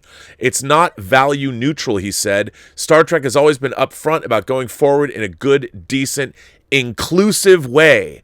That's always its answer. I love this word inclusive that everybody seems to be hitting upon. What has changed significantly since the introduction of Star Trek is the degree to which media companies have grown reliant on franchises and are reluctant to give up old properties that might have any familiarity with audiences. Today, anything apparently is worth retrying, Goldsman said. Looking down at his lunch, he observed, we could take this plate and reboot it. The Marvel movies, which have grossed billions of dollars worldwide, have provided a modern-day template for franchise success. Start with fantasy or science fiction source material and create a shared universe which its characters coexist and cross paths. Okay, the Marvel universe existed for decades. What they did was they successfully applied that the comic book formula, and they had people who really understood the source material, like Kevin Feige, to create this. The Marvel Cinematic Universe did not start with the franchise. Remember, they made Iron Man first. They always wanted to do that, but they built slowly. Their first film out of the gate was a huge success, more successful than they ever thought, which showed that they could actually do it. Iron Man 2 successful, Incredible Hulk not so much, but still, that was a different studio's movie. And then, of course, they built it over time. Now all of these studios want their franchises, they want their universes to work right off the bat. They don't take their time. They don't earn it. Here's another axiom for me. The Burnett axiom is, you can't just come out of the gate with your universe. A universe has to be created, building block by building block. I haven't thought that up, just made it up. It's not as good as my other axiom, which I spent a long time coming up with. Star Trek helped set these cultural and financial dynamics in motion many years ago, but its rivals have surpassed it. Even Star Wars, whose path as a movie series isn't immediately clear following the rise of Skywalker. Oh, you mean $1 billion doesn't make sure it's clear? I think it does. Is learning to extend its reach into streaming shows like Disney Plus's The Mandalorian. Goldsman said he felt that Star Wars was the only natural franchise competitor that Star Trek faces. First of all, there is no competition between Star Trek and Star Wars. And the fact that people that are making Star Trek think there is the problem. You cannot compete with Star Wars. It is its own thing. Star Trek also is its own thing. And the problem the Star Trek franchise has been having is everybody thinking that there's some kind of competition between the two, and that you must turn Star Trek into Star Wars to make it work. Well, you know what? You can't. It doesn't work. The DNA of Star Trek is not Star Wars. It never will be. Star Trek is not about the space battles. It's not about laser swords. It's not about sabers or blasters. Star Trek is about the secular humanist philosophy that Gene Roddenberry believed in. And that secular humanist philosophy says that we will overcome our differences here on Earth. All of us. All of the shapes, sizes, colors, creeds, genders, whatever have you. That humanity will overcome those difficulties. We will go out amongst the stars, and we will encounter, via great storytelling, we will encounter what we find out there is where we're going to find the commentary about what's going on here. Our characters are already squared away. Our main characters. It's what they find out there that's important. That's where they're going to find the allegorical problems that relate back to us here today. And yeah, I read this stuff. I think Star Wars wins, Akiva Goldsman said. Star Wars has a much bigger footprint. I think they coexist beautifully. Why are you talking about Star Wars winning? Why not make Star Trek as good as it can be, as good as it should be, and certainly as good as it's not right now?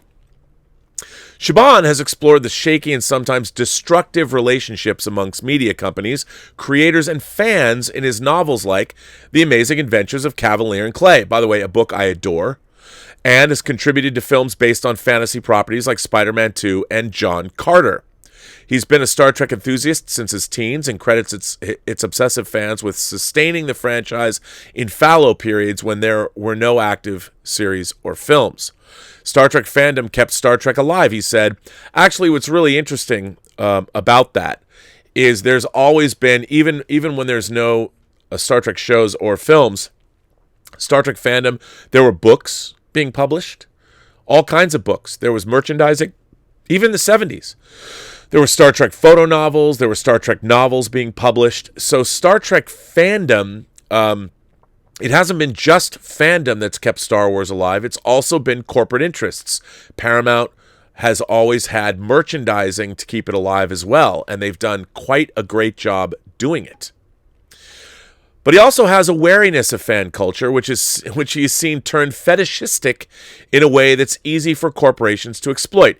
He pointed, for example, to the glut of May the 4th be with you posts that annually fill his Instagram feed on May 4th. Which has become a Star Wars holiday of sorts. It's not like Rosh Hashanah, and that's cool, Shaban said. But every time I see that, my next thought is, that's more money going into the Disney cash registers. You're engaging in participatory advertising for a product that you'll never see any profit from. That's true, but people aren't saying May the 4th be with you because they were saying it because of Star Wars.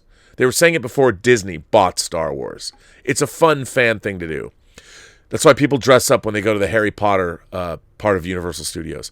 Shaban said he was nursing old wounds from the era of Enterprise, which underwent several changes in its creative direction during its 4-year season run on the low-rated UPN network. I'd gotten excited like, oh, this sounds cool, and then I felt burned by that one. Admittedly, Enterprise was not what it could have been, but I think even fans that will tell you that the first seasons were not so great, that it certainly made up for it in the 4th season and the 3rd season. Their Enterprise is not something that should be dismissed, and I think it's aged better than people thought. Apple Crow sent in a tip, and Apple Crow says, do you think genre has become a victim of its own success? That's a good question, Apple Crow. Genre has become a victim. Not really. I think success, anything that becomes successful, I don't think the genre has become a victim of its own success. I think what's happening is the people that are alive today, they've just grown up with more of it. I mean, I've often talked about how in the 90s I started to see an influx of more girls coming to conventions at San Diego Comic-Con, characters like Neil Gaiman's Death from Sandman. More female audiences were having things like Sailor Moon to watch, gaming. Girls were getting into video games, and it was great. The more people that got involved in the genre or genre interest, science fiction, fantasy, horror, comics, video games, it's all great. What happens is, the real problem is when people try to jump in and profit on this without understanding what it is that people are getting excited about. Same thing happened to comics in the 90s when Image Comics became huge.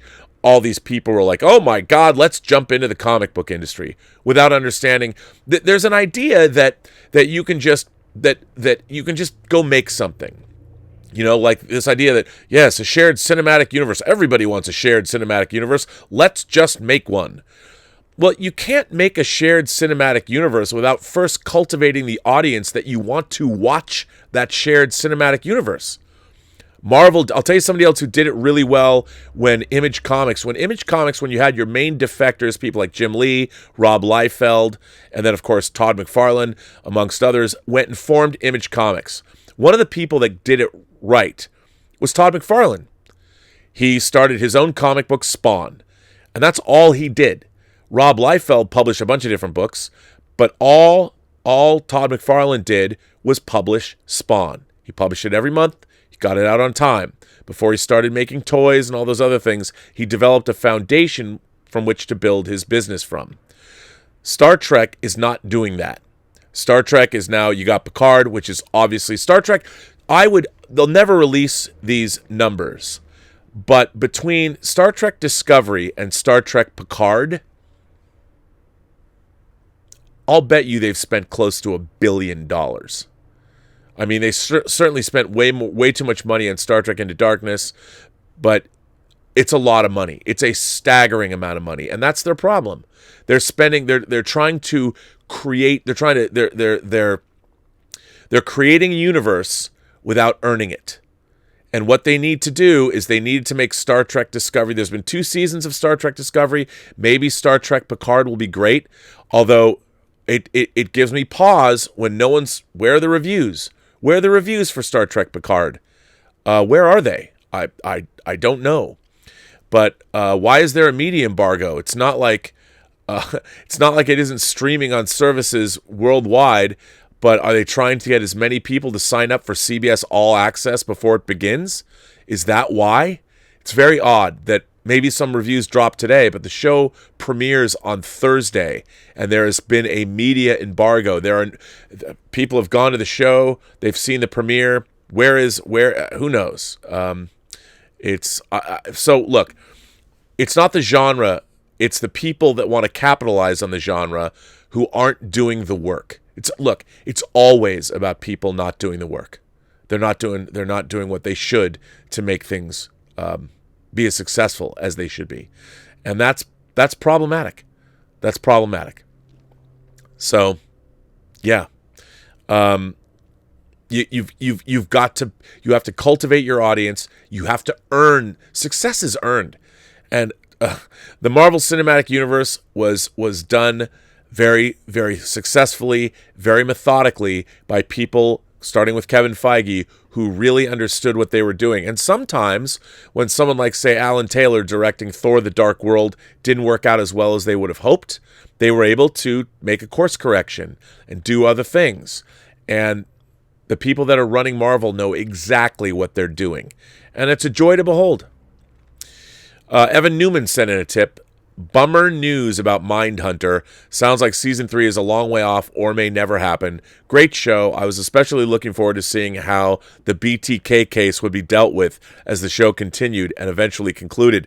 Evan, for those of you who don't know, it has been reported that Mindhunter, all of the cast, Anna Torv, Jonathan Groff, they were let out of their contracts because David Fincher is too busy. So Mindhunter season 3 is not in the offing. And of course, they have been showing us the BTK case as a wraparound story during both seasons, and that story wasn't concluded for, if anyone knows the story of the BTK killer, fascinating story, but it took it took a long time. I don't know if we ever would have got to the end of that case unless they did some significant time jumps.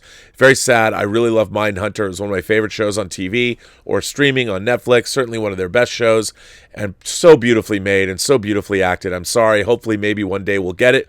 But hey, I understand. And you know what? If we don't get any more Mindhunter, I would remind everyone, look, Phoebe Waller-Bridge wants to end Fleabag. She's like, I'm done. 2 seasons. I mean, we now live in a world where sometimes we might get 6 episodes of something, and if those 6 episodes are great and that's all we get, that's awesome. You know, we should remember, we got 2 seasons of Mindhunter, and they were exceptional television, and we should be happy that we did get them. Apple Crow also sent in another tip saying, well, now, hearing you talk about Star Wars and Star Trek being separate systems and different ecologies, I want a crossover event with Picard and Yoda discussing their philosophies over tea in a space bar. You know what? I realized I did it again. I got to shift back to I've been talking over this Picard picture for a long period of time. I forget to do that. Look, as I get more technically proficient, producing my own show here, you know, until I make enough money where I can indeed hire somebody to do this for me, we shall hopefully, it'll all work out. It'll all work out. But, yeah, it's all going to be good. I don't know. Star Wars and Star Trek, the universes are different. They're so, maybe, I mean, it could be kind of fun, I guess. Maybe a comic book crossover, but I don't know. They're very different things. It's interesting. I've quite enjoyed, like, Star Trek crossed over with the X-Men, Star Trek crossed over with Legion of Superheroes, Star Trek crossed over with Planet of the Apes, Star Trek crossed over with Doctor Who. So why not Star Wars?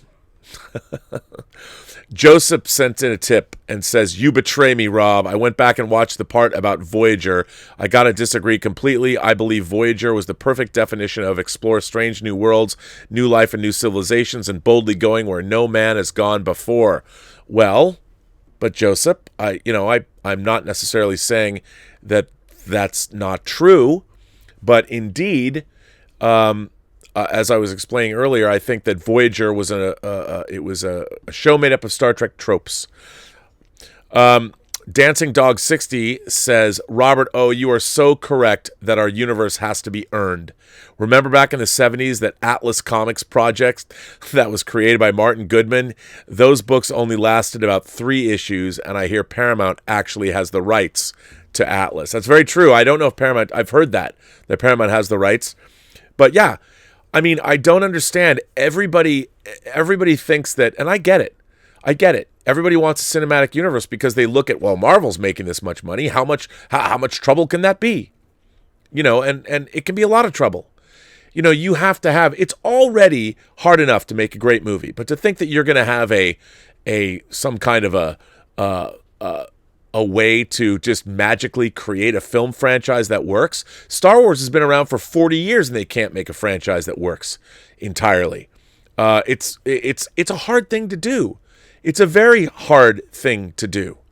You know, I look around at this, all of this stuff. There's amazing amounts of stuff in here. Comic books. I don't mean just in here right now with me personally. I mean, there's all of these books and all of this material and all of these things that any one of which could probably make an amazing franchise. But you need the people that know what they're doing, that understand that franchise, understand what it all means, what it's all supposed to be. And can anybody do it? Do people know? I don't know. You know, you need somebody that really gets it, that really understands how to translate these things and how to create a franchise. Gilbert just walked in here. Gilbert's looking at me. He's like, I can't believe you're still talking. Would you like to come up and would you like to have a cookie? I know, buddy. You get 2 cookies. That's what you get. Yeah, buddy? Yeah, sure, yeah. So you get down. Good boy. Yes. Anyway, he's like, why aren't you playing with me? Why aren't we in the backyard? Why are you still talking on your show? But anyway, that's what the show's about. So, you know what I haven't done today, and I feel terrible that I haven't done it, and I think it's time. Let me just finish up this article. Even when Discovery was first announced, Michael Chabon said he was doubtful about it, in that inherently conservative ways that fans are skeptical. I was like, he says, on the basis of nothing. I didn't look at it. Though Chabon might not seem like an obvious candidate for a career in franchise entertainment, he said after he turned 50, he told himself, I'm going to start saying yes to things that I probably would have said no to in the past. That included a project where he helped Goldsman create a shared media universe for forgotten toys like Micronauts and Rom the Space Knight. Yes, I even had a friend of mine, I can't talk about it, but yes, that is true. Can you believe that? Oh, Tallulah. Tallulah wants a cookie too. I guess if she doesn't get a cookie, she gets mad. Can you believe that? Michael Chabon, that is true, worked on a Hasbro shared universe for toys like ROM and Micronauts, which, by the way, they're still trying to make work. For the record, as everyone knows, the ROM license does not extend to using things like the Dire Wraiths. They don't have any of the rights to do anything like they did in the comic. Okay, you Jablonskos, you got to get out. The pleasure of working on Star Trek, Chabon says, lies in the push and pull of honoring its complex eternal history while trying to innovate and add to that canon. I agree with that. You can let your imagination run wild, and yet you're trying to hook into previously existing stuff in a way that feels consistent and coherent. Really? Is that what Star Trek Discovery is? Consistent and coherent? I say no. If Star Trek ever reaches a point of supersaturation, Goldsman said, then people will turn it off. And then it will do... Wow, why are you barking at me? And then it will do what Star Trek does, which is it'll go away, he said, and hopefully it'll come back again. See what happens when I talk about Discovery on the show? Tallulah gets upset. Are you upset? Yeah? Are you? I don't mean for you to be upset. Do you want another cookie? Okay, you can have a cookie, but you have to get down. Okay, come over here. Over here. No. Here's a cookie. You have the cookie. You guys are so hogging the limelight right now. I know. Oh, yeah. Oh, yeah. That is an event horizon the franchise could already be nearing. In addition to Discovery and Picard, Kurtzman and his company are helping to produce an animated comedy series, Lower Decks, and a new live-action series starring Michelle Yeoh, both for CBS All Access, as well as a children's animated series for Nickelodeon. Because Star Trek has always been for kids. And it was, because I started watching it when I was 5. But when you start making... This is my problem with our culture. Why is it that suddenly a Star Trek show has to be made for kids when I was growing up as a young kid, I loved Star Trek anyway. But, we're going to make one for kids. Even the Star Trek animated series, which was made for Saturday morning, still had all of the creative staff from the original Star Trek, including Gene Roddenberry and the writers. He and his colleagues continue to develop new Star Trek ideas, Kurtzman said. We're not trying to rush. What I want to make sure of is that each show is a unique proposition, he said, because it only takes one to mess it all up. I understand that we're playing a little bit of Russian roulette the more bullets we load into the gun. It also remains to be seen how the Star Trek TV team will cooperate with the franchise's film operations, which were resuscitated this past November when Paramount chose Noah Hawley, the creator of TV's Fargo, to write and direct a new Star Trek movie. The movie and TV units became siblings again when Viacom, Paramount's parent company, merged with CBS last year.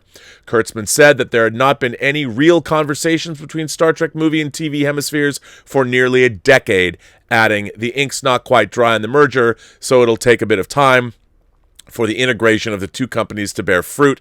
Time will tell. I think a shared universe could be great for Star Trek. Actually, I'd like to see Secret Hideout Star Trek become the CW, and I would rather see movies be new. Bring in new creators, new people that aren't part of Secret Hideout. Noah Hawley excited me, I hope, but I think that was a vestige of Bad Robot trying to get in on that action. I think, honestly, what Star Trek needs more than anything. If the Quentin Tarantino movie isn't going to happen, we need a creative visionary, hopefully a writer, director, an auteur who will come in, who loves Star Trek, to make a brand new Star Trek feature film that has no connection to the people currently holding the Star Trek franchise hostage. And I say that, hey, if I love Picard, I'll come back on and talk about how much I love Picard. Not even the makers of Star Trek know exactly what the future holds, but Sonequa Martin Green expressed confidence that, whatever shape or form the series takes, there will always be a place for the imaginative parables that it has helped pioneer, except on your show. There are a few things in the world that can shift paradigms and change people's beliefs, like science fiction, she said, and so I love the genre for that reason, because you have these fantastic circumstances that allow people an easy door into those themes. We fall for it, and it's a good fall. I like that quote, Sonequa. I've always liked you. So I hope somebody finally writes you a good script. We'll see. I have lots of letters. And first of all, I know I've got a few chats here. Joseph, I'm sorry I betrayed you.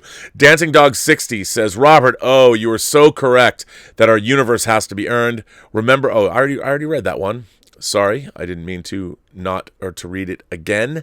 I apologize. I have many, many, many letters, and I haven't got to those letters. And this, by the way, here's a letter that I've been waiting for, another letter, and I know you're going to say, is this another Willow Yang letter? Ladies and gentlemen, for you new subscribers, I talked about Willow Yang earlier. Willow Yang has sent in a letter that I've wanted to read for a long time. Willow has a column on the Burnettwork.net website. You can go read.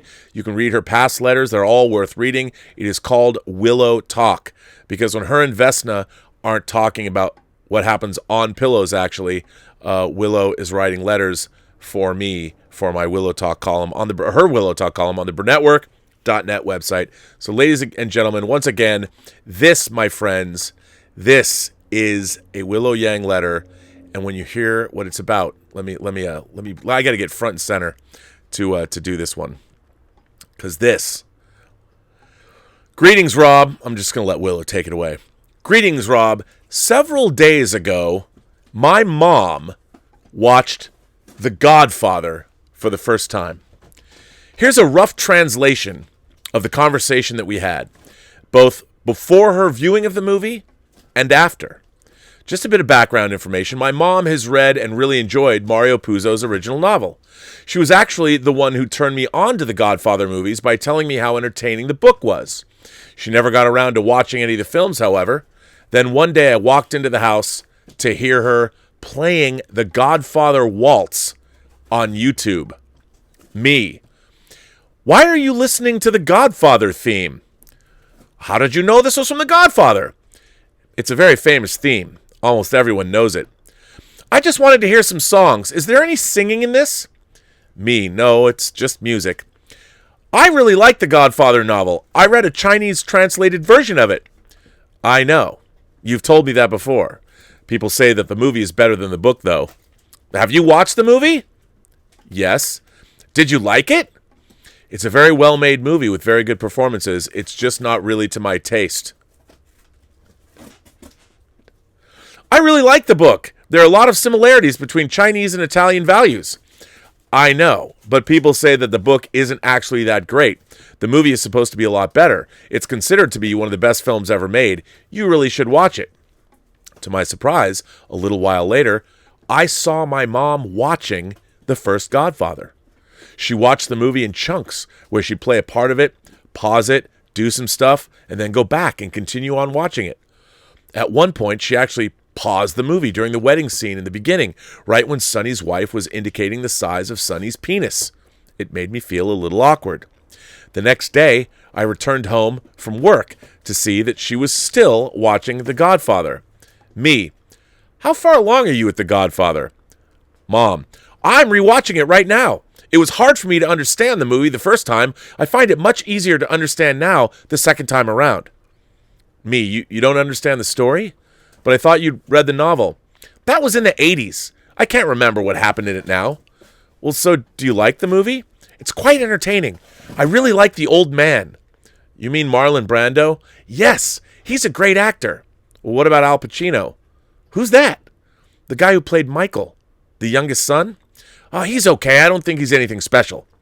Really? A lot of people love Al Pacino in the movie. I find him to be a little plain. I like the adopted son more. The old man is by far the best actor in the movie. He's got a lot of internal things going on that he has to show. Like right now, you can see that he's in pain. She's watching the conversation between Vito and Tom Hagen following Sonny's death. Yes, I thought Marlon Brando was the best part of the movie too. Why did they kill Polly? That part I didn't understand. Polly? Who's Polly? The little guy who guards their door. He got shot in the car while the other guy went out to pee, and he came back and took the fried pancakes after. Oh, that guy. I can't remember. It's been a while now since I've watched the movie. I think he betrayed them, and they aren't fried pancakes, they're cannoli. The Chinese subtitles said fried pancakes. What are cannoli? It's those shell things that got cheese inside of them. The Italians don't have much good food, do they? The only thing they're famous for is prosciutto. Well, there's also pizza. I guess pizza's okay too. You should watch the second movie. It's not as good as the first, is it? Well, some people say that it's an even better movie than the first. The third movie, not so much. But the old man isn't in it, is he? No, but it's got Robert De Niro. Who's that? He's another famous actor. He plays the younger version of Marlon Brando's character in the second movie. It's both a sequel with the son and a prequel with the younger version of the dad. The second movie can't possibly be as good as the first. Michael's obviously going to legitimize the business. I'm not going to tell you what happens. You need to watch the movie yourself. My mom has watched both Godfather 1 and 2 now. She vastly preferred the first movie to the second. She thought that the story in the second movie was all over the place, and that Robert De Niro was a poor substitute for the old man, a.k.a. Marlon Brando, even though I told her that he won an Oscar for the role. If Godfather 1 was a 10 out of 10, Godfather 2 would be 7 out of 10 for her. To be honest, I actually happen to agree. Best regards, Willow. Well, Willow, what an epic letter. I thank you for that. Stubble McShave said, Axiom suggestion. A satisfying cinematic universe must be built and be logical unto itself. Well, Stubble, I think that is a very fine attitude to take. I agree with you 100%. Well, I'm gonna make this a double header, ladies and gentlemen. A double header, and this one goes out to Joseph. And this is Willow Yang letter number 2. 2 in a row, Willow. And the reason I'm reading both of Willow's letters is because these had fallen through the cracks, and I wanted to read this letter for the 25th anniversary of Voyager. But we're going to continue. Another letter from Willow Yang. Oh, hi, Joseph. I mean, Rob. I hadn't planned on watching Star Trek Voyager due to the mixed things that I've heard about the series. But because Joseph wouldn't stop pestering me in the chat, I've finally caved and watched the two-parter Year of Hell.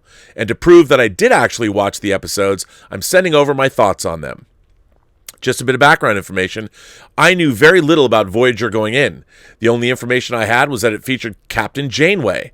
I don't know if she is the same person or related to the Ensign Janeway that was briefly mentioned in Next Generation's Man of the People, that the ship somehow ended up in another part of the galaxy far from where the Federation is, and that there's an ex-Borg named 7 of 9 who, after having watched I, Borg, I assumed must have come from a crew of 9, and whom a lot of male, and probably some female, viewers find to be very attractive. Armed with this very basic set of knowledge, here are my thoughts on Year of Hell. Voyager is the best Star Trek ever. The end. No, it's not all. In all seriousness, I quite enjoyed Year of Hell. It was admittedly a bit confusing for me, jumping into the middle of the series almost completely blind. I don't know any of the crew members and their personalities and relationships with each other. In addition to the aforementioned Janeway and 7 of 9, there's Chakotay, who appears to be the first officer, a Vulcan named Tuvok, B'Elanna, who I'm guessing is part Klingon, a hologram doctor, Paris, Kim, and some new alien named Neelix. Even though I haven't formed the same attachment to them as I had with, say, the crew of the Next Generation, I will say that I quite liked all of the characters. I felt like there was definitely a good rapport and sense of unity amongst the crew. I know that many people apparently don't like Janeway, considering her to be amongst the worst captains starring in a Star Trek series, but from the limited sampling that I've had, I've got to say, I really enjoyed her take at the helm. While Kate Mulgrew's acting pales in comparison to that of Patrick Stewart's, I thought she was great as a formidable, determined, and at times brash leader who wasn't afraid to get down and dirty, but who, nevertheless, exhibited affection and tenderness for her crew. And she can also rock a tank top. She can. In addition to the crew of the Voyager, I quite like the antagonists of Year of Hell. I found Kurtwood Smith's Anarax to be nuanced and a complex character. He was committing mass genocide with his attempts to play God and wipe out entire species out of existence, yet at the same time, he clearly had a strong conscience and was tortured by what he was doing. He seemed to be trapped inside his own Sisyphean hell as he continuously and unsuccessfully tried to restore the Krenan Prime and his family over the course of hundreds of years. I liked that he was able to take the initiative to sit down and have a conversation with Chakotay, and the two of them were able to find mutual respect and sympathy for one another and work together in spite of their opposing views. I also like Obrist, who again was able to forge a camaraderie with Paris and eventually play a critical role in helping the crew of the Voyager destroy the Krenim timeship. It was great that the story didn't go for the typical route of the antagonists being defeated because they were a bunch of incompetent morons. Rather, many of the Krenim crew had also become disillusioned with their mission and lent their hand in ending the hellish cycle they'd been trapped in. While I still need more episodes to familiarize myself with the main characters, the story of Year of Hell was not difficult to follow. Thanks to yesterday's Enterprise, I understood what happened when the temporal disruption wave went over the ship and changed the timeline. One thing that did confuse me a bit, however, was why the Voyager, after getting damaged by a now much more powerful Krenim vessel, didn't just retreat out of the territory instead of spending months wandering around, getting continuously attacked, and having the ship and crew slowly fall apart. It wasn't as if they had to actually cross through the area in order to reach their destination. At the end of Part 2, after being once again told by the Krenims to leave, Janeway was more than happy to take a course around the region. It just seemed to be the most obvious thing to do, and I don't understand why that choice wasn't made the first time around. Then again, maybe I was missing some context. Not really. Although the ending of Year of Hell, with the resetting of the timelines and the Voyager and its crew being restored back to their happy, shiny selves, could have been seen from 20 light years away, I really enjoyed the lead up to it. Alternate timelines provide stories the freedom to explore extreme scenarios without permanent repercussions. Year of Hell certainly had the characters endure a number of hardships as they were forced to utilize every scrap of their resources and ingenuity to survive whilst their physical surroundings crumbled and with it their morale. Janeway made some radical decisions in the episodes, running headfirst into a fire, rejecting the chain of command, and finally going kamikaze on the timeship. Desperate times call for desperate measures, and I liked seeing the story pushing her character to her physical and emotional limits, and her dogged determination and fighting spirit ultimately triumphing. It was an inspirational tale. The final scene, which with the flashback of Anarax in the past, did bewilder me a bit, however. I thought it was implied that he never built the weapon in this new timeline because he chose to spend the day with his wife. But he never returned to his calculations afterwards? Did his wife keep him so busy that he just scrapped his research altogether? Some women have that power. I don't know if jumping in blind was the best way for me to watch Year of Hell, but I really appreciated and enjoyed the episode in spite of knowing next to nothing about Voyager.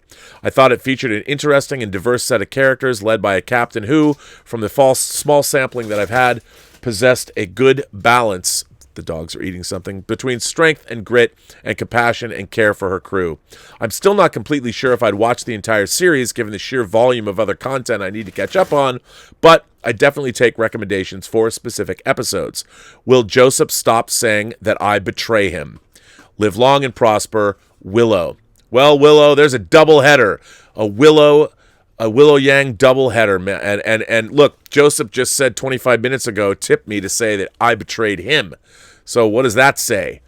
Again, Willow, I think what's interesting about Year of Hell Part 1 and 2, since we're talking Voyager, is that it had an effect on you like this, where you are contemplating the moral and the ethical and also the scientific ramifications of this. I think it's a great episode. I think obviously the end, the reset button, and that's what Voyager was heavily criticized for, is the fact that they were out there, and whenever something bad happened, they would always seem to be reset by the end of the episode, and it never turned out bad for them. So I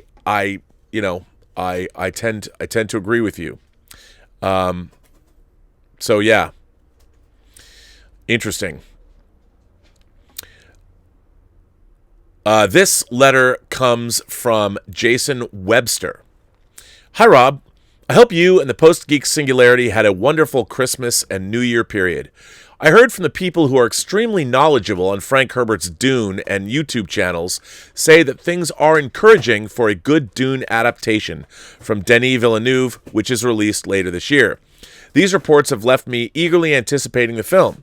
From what I've seen of Villeneuve's style of directing and from the production, what do you expect we'll see in the adaptation, and are you encouraged as those I have mentioned for the film? Do you think filmmaking and CGI technology has now approached the stage where the previous observation of the Doom saga being unfilmable can be rendered not applicable? I have finally started getting around to reading Frank Herbert's original, and I'm really enjoying it. For years, people were telling me that it's science fiction's Lord of the Rings. It really kind of is. I look forward to great content from Robservations in 2020. Sincerely, Jason Webster. Well, Jason, a very nice letter. Thank you for that. I really appreciate it. Look, not going to lie, Dune is absolutely my most eagerly awaited film of 2020. I can't wait to see it. I've been a fan of, well, at least Frank Herbert's. To be honest, I've only ever read Frank Herbert's 6 books. I have not read all of the other ones that Kevin J. Anderson and Frank Herbert's son, Brian Herbert, have read. Are written. I just haven't. To me, it was, again, I'm all about authorship. Frank Herbert, I've read some James Bond books that weren't written by Ian Fleming, like the John Gardner books, but, what can I say? I really hope that Dune is great. This next letter comes from Frank Leroy. Frank Leroy writes, Dear Robert Meyer Burnett, the grand poobah of the Post-Geek Singularity. I've been a fan of yours since the late, great king of the sweaties, John Schnepp, introduced us on his old Collider show. I greatly appreciate what you're doing on your channel and webpage, the community, the people, the mission statement. It speaks to me as it does many of us.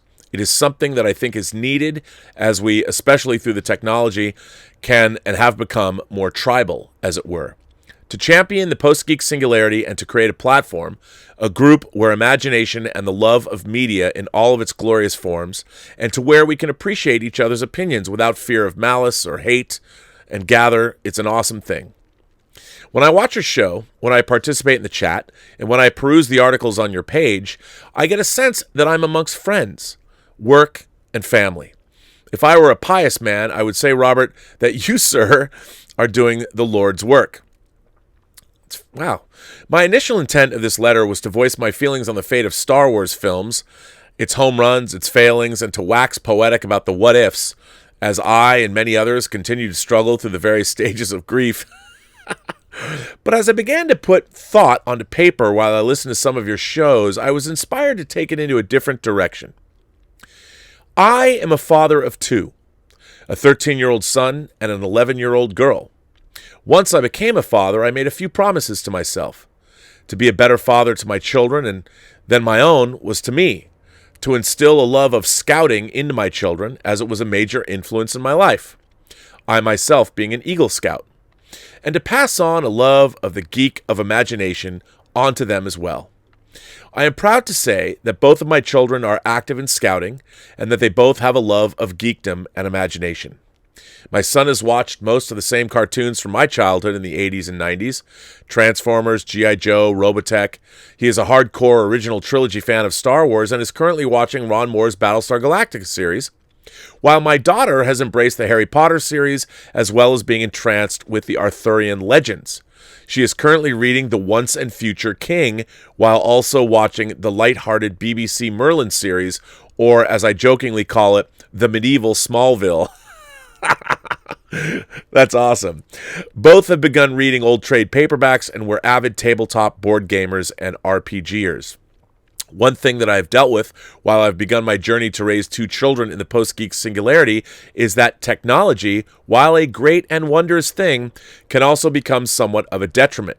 More specifically, I'm referring to the various ways we consume media and the corresponding analytics and associated suggestions that these things produce, i.e. Netflix, Amazon Prime, Google, etc. I'm seeing an echo chamber effect, where after liking something, the suggestions tend to show more and more of that same thing. While useful to some, this can be a major detriment to others and can have negative effects outside this medium as well. This does not broaden our mind or our options. It does the opposite. It shrinks it. We have so many options, arguably too many, that through technology, in turn, it gives us only a limited number. As a child of the 80s, I remember rainy Saturday afternoons being forced to stay inside. I would play with my G.I. Joes or Transformers while having the TV drone on in the background. In those days, the days before on-demand, before streaming, we had limited options, even with cable. Sometimes you had to wait through some show, some movie you never heard of, before getting to the one you wanted to watch. The thing is that was the key. If we did not turn off the TV, we were forced to watch something we would have otherwise not. As a child in the 80s and a teenager in the 90s, this mechanism, so to speak, exposed me to many movies and shows I did not know about beforehand. It broadened my horizons. I watched all of the Saturday afternoon kung fu theater shows. I saw 70s westerns and Dirty Harry, old war movies like The Great Escape and The Dirty Dozen, interesting dramas, outlandish sci-fi, Ice Pirates, Flash Gordon, Outland, and Zardoz, as well as the original Battlestar Galactica. I Dream of Jeannie and Trek on syndication. We don't have this forced exposure anymore. We get recommendations based on what we watched. That show for us is more the same. When we see something that we don't really care to watch, we skip it and go to the next. You ask me why Hollywood is not generating new ideas? Because we're all living in this echo chamber, swipe right world. Inspiration is dwindling because of the overexposure to that's hot, to that lack of exposure, and countless things that have come before that have fallen through the cracks because some computer, some analytical equation has said it's not good. This does not just pertain to movies and TV, but also music, electronic books, and the like. Arguably, this has bled over into social media and the way we view the world in general. We can pick and choose our online friends. We join like-minded groups. We can like or unlike or unfollow things we don't agree with or dislike.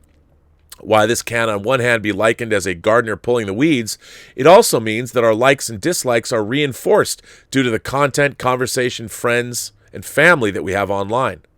This echo chamber effect is sadly the reason, in my humble opinion, why a lot of people, especially the children of the technology age, have a hard time discussing or debating points online, as they, through their likes and follows, are not exposed to the other side, to differing opinions. They instead become more tribal, more us versus them. Debate turns into argument, and where shock and disbelief are the reaction to differing opinions. I would say that the recent it phrases that have seeped into our current lexicon, such as toxic fandom, are a result of this. I will not argue that there is a certain segment of the fandom that are too extreme, that are full of malice and hate, but I, like you, have been around the block.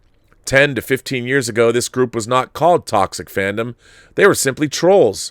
The internet is full of them. Message boards, YouTube comments, etc. Anywhere that allows you to post anonymously allows for the creation of these basement dwellers. Us old hats would simply ignore them, as we know that if we feed the trolls after midnight, like the Mogwai, they would only grow with power. This new generation, it appears, were unaware of them. They did not know how to deal with them or simply ignored the advice from us, their elders. The constant news cycle on the internet, the milieu of countless websites reposting news bites over and over, created the perfect storm of their trolls. We know their numbers are few, but this form of internet media fed them, and their power grew. Yet the perception of their power is only as big as we allow it to be. We ignore them, and they will dwindle, like all trolls have before. This is why I am a champion of yours and the Post-Geek singularity. We have no time to feed the trolls. We are too smart to fall for their traps, and our time on Earth is too precious for that. We have so much more to discuss and enjoy. To get back on topic, in my household every weekend I pull a movie out of my library or hunt one down from the various streaming services to show my kids that they have not heard of before. We've watched The Matrix, The Dirty Dozen, Gladiator, Top Gun, Iron Eagle. No, I know. The Thin Red Line, Legend. I've even started exposing them to various 80s and 90s albums and bands from New Order, Echo and the Bunnymen, Adam Ant and the Pixies, to Bush, Everclear, and numerous ska bands, and the list goes on. Some they love, some they're meh about, but regardless, they're seeing new things and in turn are sharing them with their friends. My son and his friends constantly quote from Star Wars, The Holy Grail, Back to the Future, and Jurassic Park. One of my friends swears that I'm raising a boomer. Come on, man, we're not boomers. I think it would be great if we could incorporate something of this into the Post-Geek singularity. I'm not sure if you'd want to discuss an old film or show once a week on your show, or have a few of us send in essays doing the same and post them on the webpage as a means to expose the younger generation of the Post-Geek singularity to films and other media they would not have heard of before. Hell, I'm sure there are still films that many of us old hats still have not seen or missed growing up ourselves. I may sound like Sarah Connor or a colonist from the Galactica, but we cannot let the analytics and bots determine what we want to watch. We need to tend to our fields the old way. We need to share our love of films and expose the new generation to ideas, themes, etc., so that they too can be inspired to create new works of art, new worlds of their own. Thank you again for everything you do and for the community that you have fostered through your YouTube channel. Maybe next time I'll send you my Star Wars What Ifs idea. So say we all. Frank, a.k.a. Lord Toast Butter from Baltimore. Well, first of all, Frank, what a fantastic letter. Thank you so much for sending this letter to me.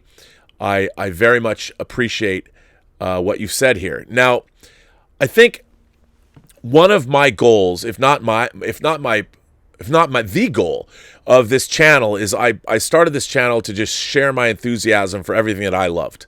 And in doing so, it has sort of evolved to asking all of you, what do you love?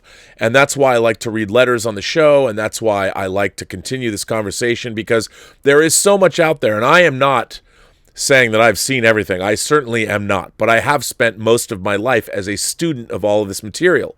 And every day there's a new movie to watch that I haven't seen. You know, and I've spent a lot of this channel. I get letters every day from people that say, hey man, I checked out this thing on your recommendation and I really loved it. Now, I'm not saying I'm some oracle of Delphi, you know, that's not what I'm about, but I have been around. I'm an old man with one foot in his grave after all, but I've been around and I truly love all this material. Look, even I still watch Star Trek. I might want to put my head through the screen a la James Woods in Videodrome. Unfortunately, Star Trek Discovery does not have the inviting lips of Debbie Harry on screen, but you know what I mean. So I think that if nothing else, what we are doing here, at least what I'm hoping to do and what my moderators are helping me do, what Mike Bodden is helping me do with our website. And by the way, I appreciate you going to the website. The website's getting a lot of traffic. The website is a hub where I'm hoping to showcase you guys. I put your letters up there. I encourage people to send in their 3-word movie reviews, to share their own. The Imagination Connoisseur Gallery is up at the Burnettwork.net, and I want people to share what they like, because I agree with you. I don't like the idea of analytics, and you're right. One of the things that, like, I used to watch anything that had monsters or science fiction, fantasy, horror, martial arts, whatever it was. Even if I didn't know what it was, if I was just flipping through channels on a Sunday afternoon, I would watch anything I stumbled across because there was nothing else. And I think one of the problems, I think you beautifully stated it, if all you're ever watching is stuff that you like, you're never going to stumble across anything that you also might like that you haven't seen before. And if you're only following analytics, I mean, that's a big pain in the ass. And I agree with you 100%. 100%. I think that it's very, very problematic. But one of the things, my favorite thing to do is, that's why I'm always talking about stuff that's coming out or things that I like or showing things that people might not know about or just celebrating. I mean, I have so much stuff in this room. It was funny having Paul Salamoff over here yesterday. And as I've told people about losing my storage locker, this is like, you know, not even half of what I used to have. But it doesn't matter. There's still a lot of stuff in here. But all of this, everything that I'm surrounded by, represents the creativity and the ideas of somebody else. And all it does to me is inspire me to do even better work and more work. And I think that it gives me great pleasure to hear, what you're doing is good parenting. And in this day and age, I would think that all parents would do exactly what you're doing. And, kids want that. I saw that. My friend David Starzik, when I got divorced, the first place I lived we rented a house. And they had already rented a house, but the top of the house was an apartment. I rented that place, and I lived there. And they had two growing sons, that are now in their early 20s. But when I was there, David was always showing Liam and Finn, his sons, like Marx Brothers or the Three Stooges. And I've told the story before. We went and took Liam, this was in 2000, so it's 12 years ago. We took Liam to see, he's 21 now, so maybe he was 9. And we took him to see Goldfinger, and he loved James Bond, but he'd never seen a Goldfinger movie. He'd never seen a Bond movie in the theater, and he loved it. He loved Goldfinger. And at the end of the movie, we were at the ArcLight. He comes out and he's like, "James Bond wore a hat," which I just thought was delightful because he does. He'd throw his hat and it'd land on the hat rack or the coat rack. Good stuff. Good stuff. Love that. But that's what parents are supposed to do. And you have to take an active role. It sounds like you're doing. I was a Cub Scout and a Weebelo. I never went on to Boy Scouts just because of the work involved. And I got so involved when I was 13. I was working at a video store back then, and I was so enamored of home video and being able to get movies. I never went on, but I really liked scouting, and I think that's something. It's so great that you're doing that with your kids. I think it's great. Dancing Dogs sent in another tip. Robert, I love this network that you've created of very interesting people. I'd like to actually plug Mark Zakri's Space Command pilot. It can be found on YouTube. We did on his Mr. Sci-Fi channel. I love his creative community. I love this creative community that you're uniting. Excelsior. Well, for those of you who don't know who Mark Scott Zakri is, I first encountered Mark Scott Zakri. Mark Scott Zakri wrote a book that, of all the books that I've ever owned, it's definitely, I've gone through multiple copies of it. I read it so much, it fell apart. What is that book? The Twilight Zone Companion. And I think the first edition came out, it had to have been the early 80s. Now, when I was growing up, I loved Twilight Zone almost as much as I love Star Trek. But Mark Scott Zakri loved Twilight Zone more than anybody. And his Twilight Zone Companion was an incredible resource. It was it synopsized every episode because, I love my episode titles. And it was an amazing book. And if you love Twilight Zone, you have to get Mark Scott Zakri's Twilight Zone Companion. But Mark Scott Zakri has gone on he's written many books. He collaborated with Guillermo del Toro recently for a book that they did together. He's written many episodes of animation. He's written books himself. And he calls himself Mr. Sci-Fi on his YouTube channel. Well, he famously, even before Axanar, he famously crowdfunded Space Command, which I've seen. Well, I've even talked to him about we were going to come at one point and help him finish it up.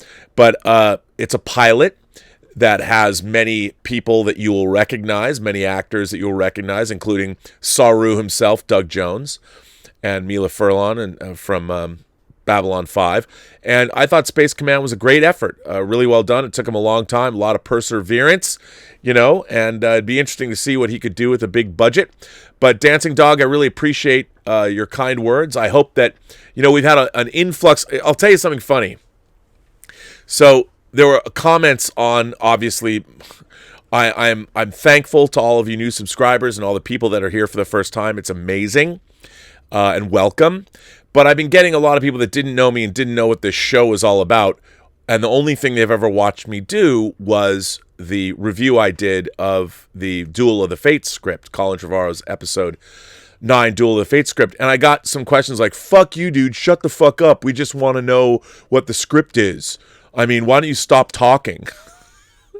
And it's funny, when you get those comments, my first impulse, I try and, I'm nice to everyone, but to me, it's very interesting. I find it very interesting that somebody comes to a YouTube channel that they've never watched before, and they want something, what they want, and I get it. You know, you should get what you want. They want to read, they want to hear this review, but they want it presented to them in whatever way they expect it to be presented, and they blame me for not giving them what they want. Like they only want one thing. And I get that. I understand. So I'm always trying to be understanding of what people expect, what people want, and I won't be mean about it, but you know, I would like to say to that person, get the F out. You know, we don't need you. But that, you know, my mission statement is I expect everybody to be respectful of everybody else here. But if somebody's going to be disrespectful of me, it's fine. I understand. But what we are doing here is we are trying to build a community of respect and of like-minded individuals and share what it is that we love. That's what we do. That's what it's all about. Otherwise, you know, if we're not doing that, why are we doing the work that we're doing? But anyway, a great letter. And this has been a long show. I don't even know if I got to say what I really wanted to say about this show. I hope people found this worthwhile. But I'm going to bring an end to Robservations episode number 321. I have a lot of work that I have to do today, right now, as a matter of fact. We finished, for those of you who don't know, of course, I produced and edited, and I am now post-supervising a feature film called Tango Shalom, and we'd screened it, and we had the final tweaks are being finished today, the last of our little sound notes, so the film is entirely completed. And we are having a screening when I am in New York next week, all completed, so hopefully, and there's some exciting things brewing in terms of Tango Shalom. And I hope to be able to share those with you. And of course, our short film, Lucas Kendall's short film, Dust, will drop on the Dust Network on YouTube. When I say Dust? Skyfighter. Lucas Kendall's movie Skyfighter will drop on the Dust Network on Thursday. So, that's all very exciting. And so that's it. I've got to go do some work right now. I'm overtime, but I got to do work, and I will be seeing you guys tomorrow. I don't quite know when yet, but I will see you tomorrow. And that's it. This is the end of Robservations episode number 321. Robservations, a show about something. I'm your host, Robert Meyer Burnett. And as always, I say to you, remember, every person you meet has a story to tell you have yet to hear. All you have to do is listen. And also, all you have to do is say happy birthday to moderator Mr. Greg Smith. It is Greg Smith's birthday today. He's one of our great moderators. If you see him, tell him happy birthday. It's wonderful to have him. But to all moderators, beginning with the Honorable Mayor Mike Bodden of Riverdale, Iowa, Detective Jim Boyers. Of course, watch out. Detective Jim knows if you've been good. He's got law enforcement connections, even though he's retired. Then, of course, Greg Smith, the birthday boy, the man who's currently building a 1-to-1 scale snow speeder for the Emerald City Comic-Con. Last year, he built an Imperial probe droid, and the year before that, he built Luke's land speeder. All of these will be at the Emerald City Comic-Con, so check that out. And of course, we have our latest moderators, both Jordy Lyons and Mr. Lewis Yu. Please thank them. They make the community worth hanging out in.